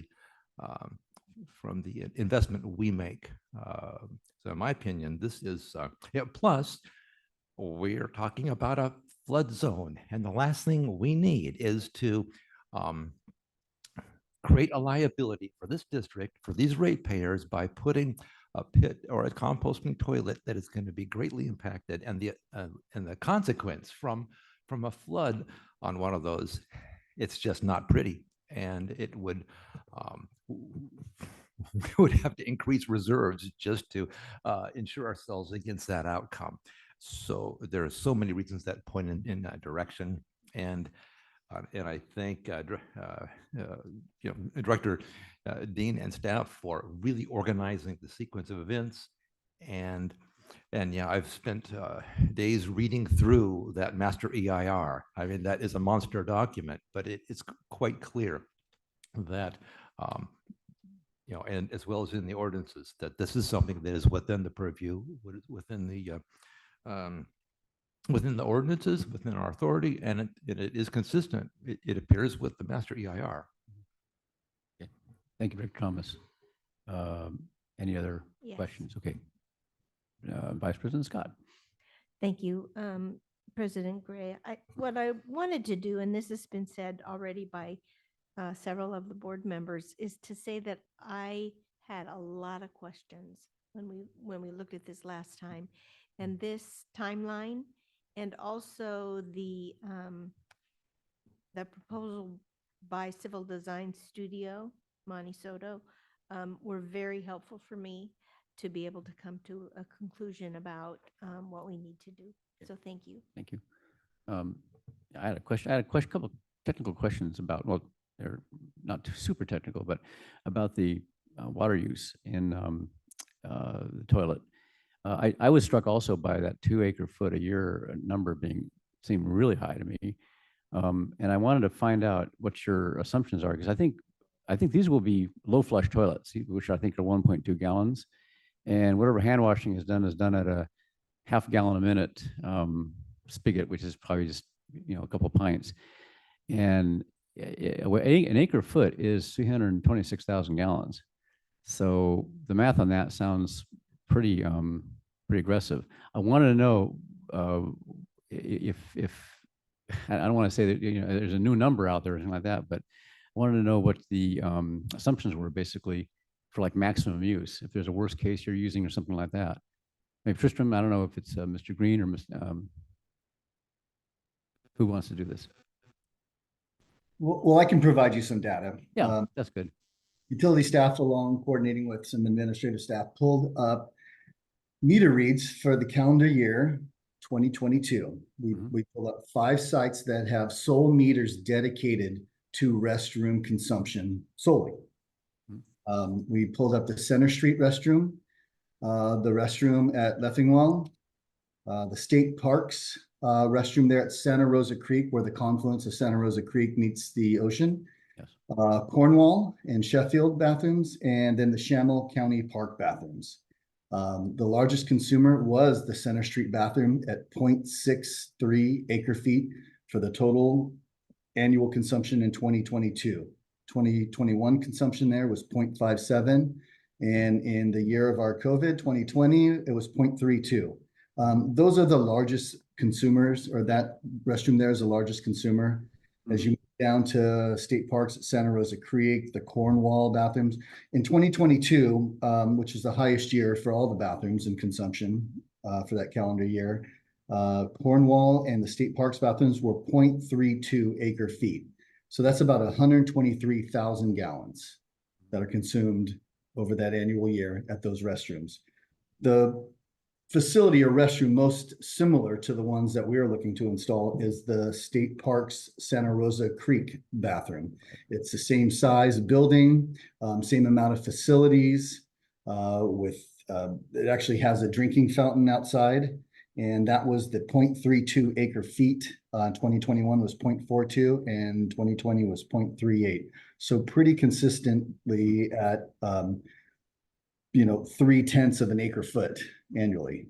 So those are just some of the numbers that we have to provide you some context there for consumption. Those numbers are pretty consistent at around a half, or 0.5 acre foot on average for a calendar year in their highest consumption years, which I said is right around about 150,000, 125 to 160,000 gallons. And just one other question on the facility as planned. I remember when we took the vote on it, we favored the idea of having a restroom that had non-potable water for toilets and potable water for hand washing and drinking. Is this facility going to be dual plumbed? It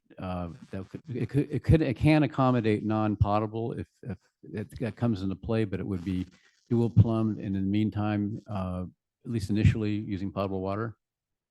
It would be our recommendation that you would use non-potable for the flushing. 370 feet away is an angle stop that we could, obviously we'll attach a soul meter there so we can look at view data for consumption. And like I said, that'd be 370 feet away. So that's an easy plumb for water staff. Mm-hmm. Yeah. Okay. Thank you. Any other questions from the board members? Dr. Dean. Okay, so you're saying there's a easy plumb 370 feet away to connect it to non-potable water for the toilets? Correct, yes. That would be SR1 would be the source. Okay, good. Also, when we took the vote on this restroom, I think that was in 2021, when we approved the design, we also talked about it being motion sensor flush and motion sensor sinks, so that there was no chance someone could run off and leave the sinks running. That is still the plan, isn't it? Those are the fixtures that we have intended for that installation, yes. Okay, and then also I want to say again, people can only go to the bathroom at one place at a time. So really the increase is not going to be that bad, because if you're either going to use it there or you're going to use it at one of the other ones. Mm-hmm. Yeah. Thank you. Any other questions from the board? Hearing none, Dr. Thomas. Yeah, thank you for asking for the additional comments. It occurs to me there's, depending on whether you look at what's the PDF that we got on the screen or the printed copy, it's a bit confusing, the revision to the park plan. So it might be worthwhile clarifying. And I think the right words are dual plumbed to enable non-potable water to be used for toilet flushing and potable water for hand washing and drinking. I think those are the right words, but I'm not sure. No, you're spot on, Director Thomas. Yeah. We've had a heck of a time with this one PDF document that if you look at it digitally, then you will see the red line and the changes and things of that nature. And then when you print it, it's not showing up. So that's the second time in a row we've done that. We apologize. But that is correct. It's dual plumbed for potable and non-potable water, using the non-potable for flushing and cleaning, and then the potable water for hand washing. Now, it is my understanding, apropos of that, that the vote we're taking today doesn't lock us, decide on the exact, use of potable versus non-potable, but it's water using, right? So we're dealing with a more general issue today. Correct, Yeah, President yeah. Gray.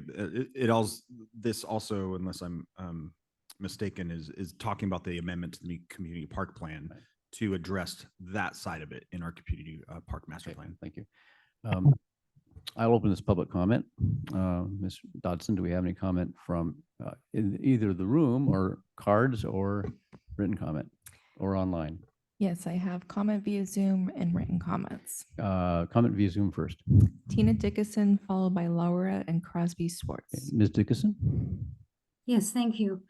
On page 96, I'm going to read from under water supply, and I'm quoting, "Water supply for irrigated turf will be provided by the CSD's wastewater treatment plant off of Windsor Boulevard or an existing non-potable groundwater well near the wastewater treatment facility percolation ponds off of San Simeon Creek Road.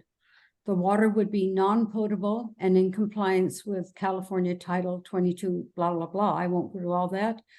Water from the non-potable groundwater well would be further tested to confirm whether additional treatment's needed. And then it goes on to say, an approximately 4,000 gallon tank truck would collect the water and transport it to a 25,000 gallon, 16-foot wide by 16-foot tall water tank within the community park. Estimated truck trips would be 5 or 6 trips per week between the months of May through October. So to go to Director Thomas's concerns about pollution, about the environment, well, then I would like to know, first of all, I have a question as to which well this is referencing. It's actually not referencing, it's just saying a non-potable well at the percolation ponds off San Simeon Creek. So I'd like to know which well this is actually referring to without being referenced. And then second of all, the number of trucks that would be required. But I thought I heard Mr. Green say earlier that it would be SR1 well that would be providing the water. But at the last meeting when I brought that up, that there was a well at the rodeo grounds, and I went back to see for sure, yes, in 2014, that pump was put in there for people to get non-potable water for irrigation purposes. And a lot of people, I think, here do not know about that, but I think there are folks who do recall that.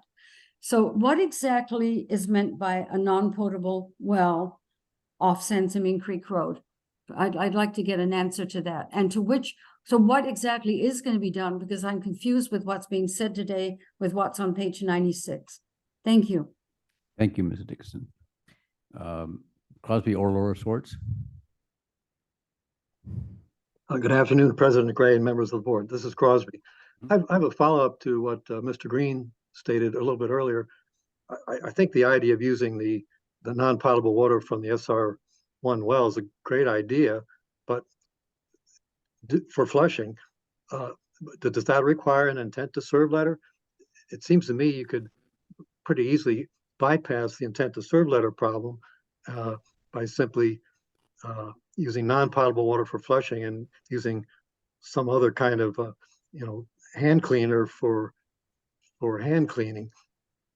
This might be a little bit easier to sell as you go through a couple of state agencies that might become involved in this approving this permit, namely the California Coastal Commission and the California Coastal Conservancy. So anyway, that's the question. Do you need an intent to serve letter for non-potable toilet flushing?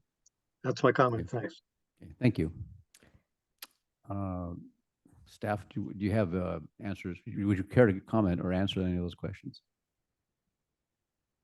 So yeah, it's my understanding that even the non-potable, as far as the service into a restroom, you would need an intent or a will serve letter. So yes. And my question just, Dr. Dean. Okay, I think on page 96, under water supply, it is specifically addressing irrigating the turf, not the I was restrooms. going to say that. Yeah.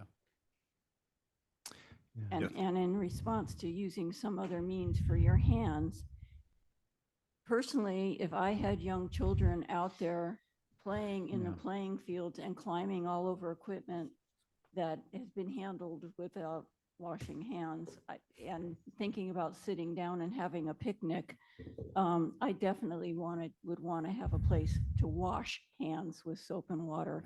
And we all know, I think, from research that hand sanitizer does not kill COVID germs. I think they determined that in a study. So I think we really do need to have sinks where you can wash your hands. Mr. McElhenney. Yes, thank you, Director Dean. And I also wanted to comment on Mrs. Dickinson's comments regarding to our community park master plan. There's a lot of things that'll probably have to change in this community park master plan, and we are working with a consultant to update that plan. And one of them probably will be something to do with the irrigation of these fields. I mean, we have a lot of work to do. You know, speaking with Mr. Green, we're looking at $800 to $900 a trip to truck water in. And if we accurately are saying that 5 to 6 times a week during certain periods, it's not feasible. You know, and we already know that we're struggling a little bit with funding this whole side of our agency when it comes to facilities and resources, parks and open space. So valid concern by Mrs. Dickinson. This is not concrete. We have not implemented it. We don't know exactly how this is going to look as we update the community park master plan. Thank you. Any other public President comment? Gray, can I chime in on something as well? Oh, yes, definitely. Per one of our project coordinators with the county, she stated that this project is also beyond the appeal process or other inputs from Coastal Commission or any advisory body due to the county's approval back in 2009. At that time, the Coastal Commission had the opportunity to appeal, and they were not an appellant of this project. So thereby approving the project. Thank you. Any more public comment, Ms. Dodson? Yes, Elizabeth Bettenhausen, followed by written comment. Okay, Ms. Bettenhausen. Thank you very much, President Gray. I bring to your attention again 2009, when the major documents for this proposal were put into effect. I appear to think that Mr. Green has read them, and therefore I applaud him. But have the rest of you read them, all 1,800 pages? Back in 2009, and I was there, the big discussion was, should we allow any water to be used for the public toilet? And if not, no. The compensatory agreement was that a non-potable water system would be used. And that's it. The non-potable is, according to today's standards, 100 years later, not quite. But I don't see how you're fiddling around with all of this without taking up the question about the master EIR, the master plan, and the supplemental EIR. I don't get it. But let's set that aside. Let's say you want to set the standard and you want to have playing fields for whatever, washing your hands for whatever, but you want it to be non-potable. And you can set the standard for people in this country by choosing something other than potable water flowing through the pipes. But no, you look again and again for every answer to the questions that you had, and so you don't have them anymore. I will not speak anymore because I know how this is going to be voted on. But I wish that you would look at your consistency with prior board actions, specifically in 2009, before taking action on this one. Thank you. Thank you. And the other speaker was, That was the last speaker via okay, Zoom. via Zoom. And there's written comment then. Yes. Thank you. The first Go ahead. written comment is from Christine Heinrichs. I asked the board to justify its decision to build a restroom using potable water to flush waste rather than the waterless restroom specified in the community park master plan. It's true that the plan allows for water use at a restroom, but Cambria remains under a building moratorium due to inadequate water. Cambria's water issues are well known to the Coastal Commission. The Coastal Commission is concerned because of the damage already being done to coastal resources by Cambria water demands. Why, when waterless alternatives are available and is in fact specified in the plan, did you decide to use portable water? Cambria's drinking water to flush waste. Cambria, along with the rest of the Western United States, has become acutely aware of the need to use water wisely. The district is setting a bad example by not taking advantage of the most modern and water-conscious technology. Please explain to the community how this makes sense and whether it is even legal, and then in your wisdom, revise your decision and build a waterless restroom. Thank you, Christine Heinrichs. And the last written comment is from Mahala Burton. Dear CCSD Board of Directors and General Manager, what is the legal authority and rationale for the issuance of intent to serve letters for non-vital or crucial projects on land owned by the CCSD? Why is precedent issuance of intent to serves given to new water connections on CCSD-owned land, ignoring the CCSD-imposed Water Code 350 moratorium still in effect on new connections to our water supply? 1, intent to serve letter for the Cambria Skate Park, and 2, proposed intent to serve letter for the bathroom at the community park. Thank you, Mahala Burton. Thank you. Thank you, Ms. Dodson. I have no, yeah, I was going to ask for any further questions, then we can go on to the motion, but Director Dean. California Plumbing Code states that the toilets have to be water using to flush the waste down. There's one thing there. As far as our intent to serve letters, we asked that question of council and received an answer that this is in the Code 350 moratorium. Under new construction, no intent to serve letters will be issued for new development except as follows. The Board of Directors may consider the issuance of intent to serve letters for affordable housing projects as defined in CCSD Ordinance 1-99, public educational facilities, publicly owned park and recreation facilities, and other governmental facilities. So it is allowed under the Code 350 moratorium, and for health and safety standards, we do need flushing toilets and hand washing sinks. May I add? Dr. Thomas. Thank you, President Gray. And in addition, the reading the Master Environmental Impact Report, Chapter 5, Section K, Water Supply, it clearly states the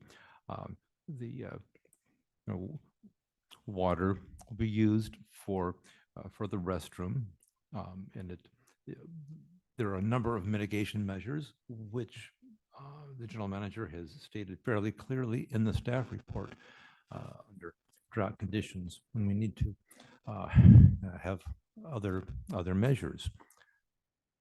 But looking at all factors put together, this is simply the best solution for the community.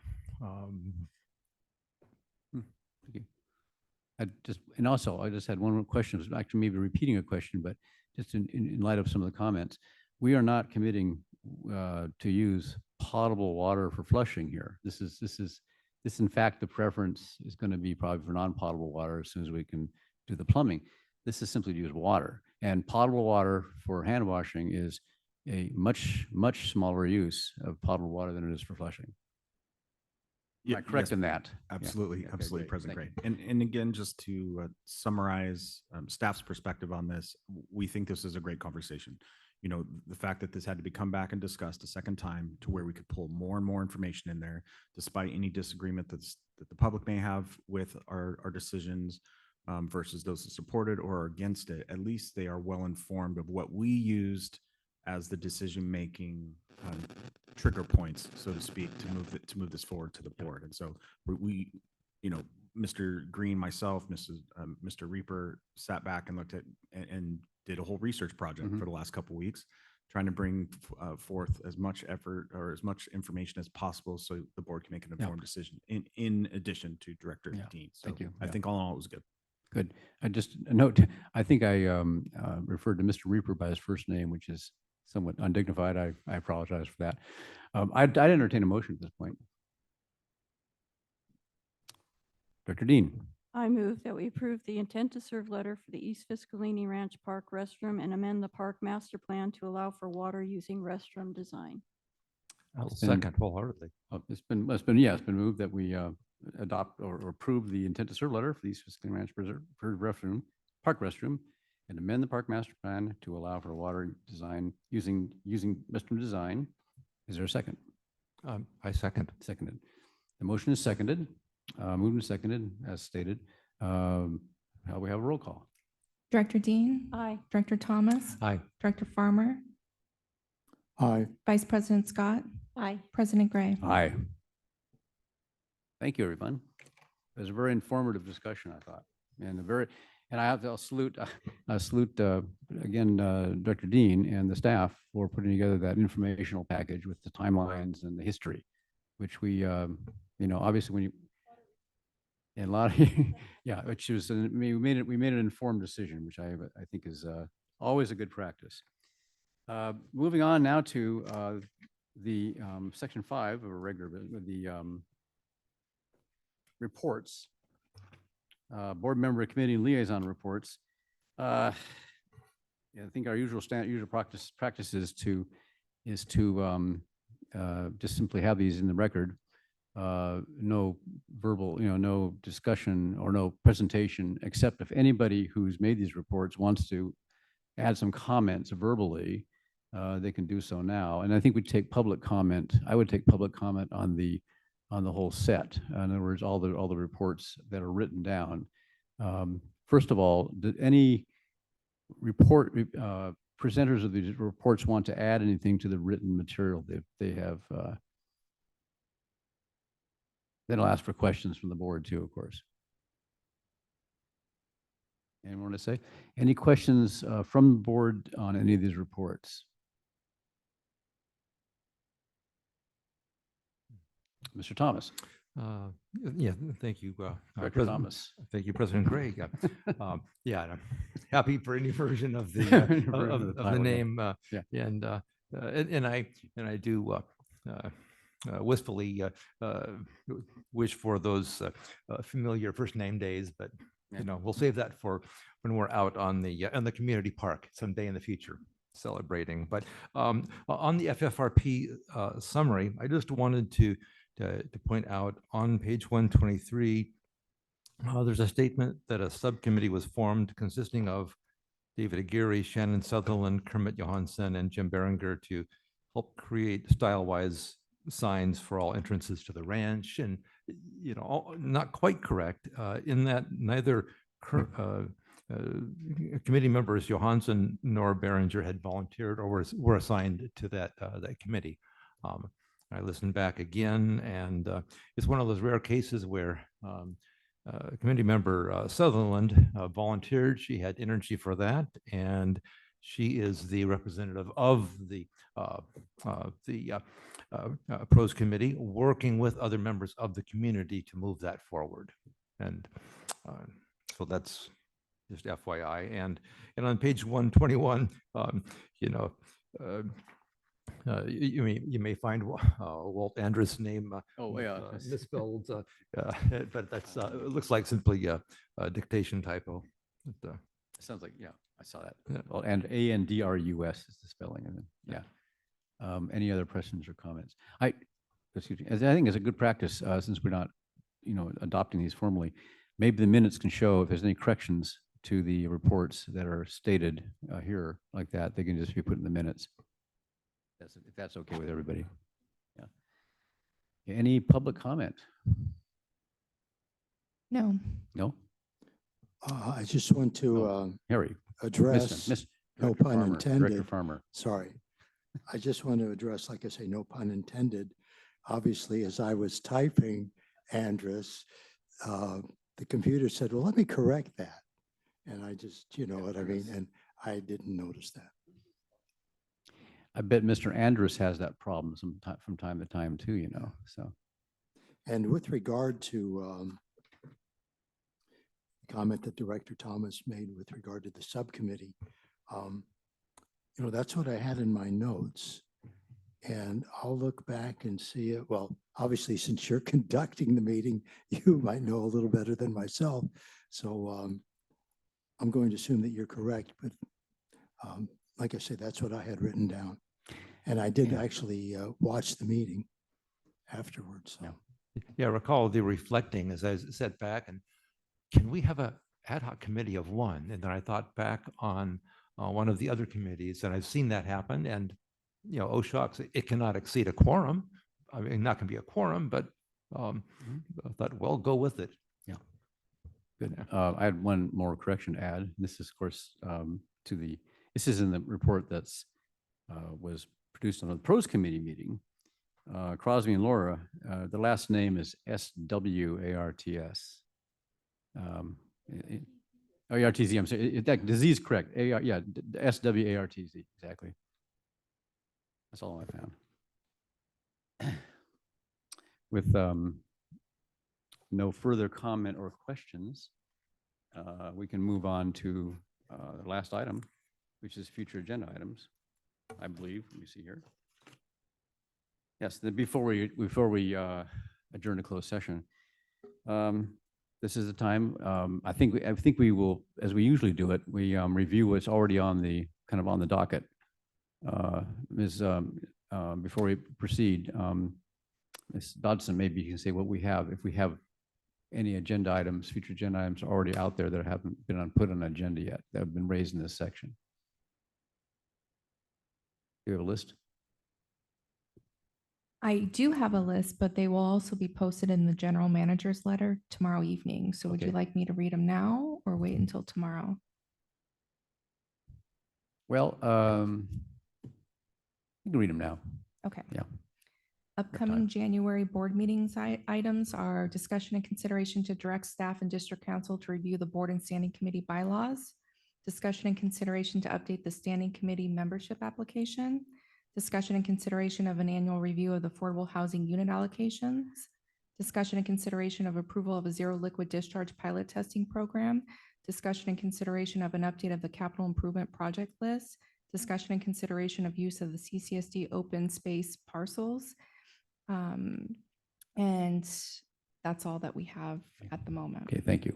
I'll turn this over to the members of the board. Mr. Thomas.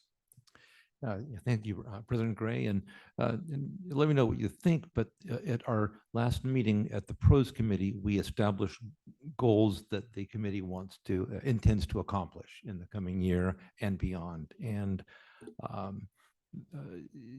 my thought is that would come to the board as an agenda topic rather than merely in the report.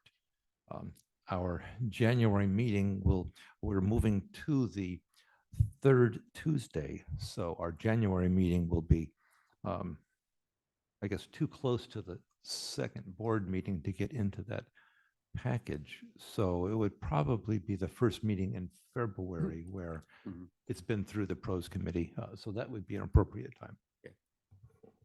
Thank you. Any more? Oops. Okay. I think that covers it for the future agenda items. One more chance. I would open it to public comment also. We have no public comment. Okay, great. These are going quickly here. At this point, I guess what we do is and this is of course a further occasion for public comment, we adjourn to closed session. There are two items scheduled. One is the conference with labor negotiators pursuant to Government Code Section 54957.6, which is the agency, Mr. McElhenney is the agency designated representative and is regarding unrepresented employee organization management and confidential exempt employees. The other item is conference with real property negotiators pursuant to Government Code Section 54956.8, regarding the property at 2950 Santa Rosa Creek Road, Cambria, California, APN 013-081-075. Agency negotiators are General Manager Matthew McElhenney, District Council Timothy J. Carmel, and Coastal Unified School District is negotiating party. And this is regards the lease or easement / fee purchase price in terms of payment for our SR4 well site. Is there any public comment on these items? No. Okay, thank you. I hereby adjourn this meeting to closed session.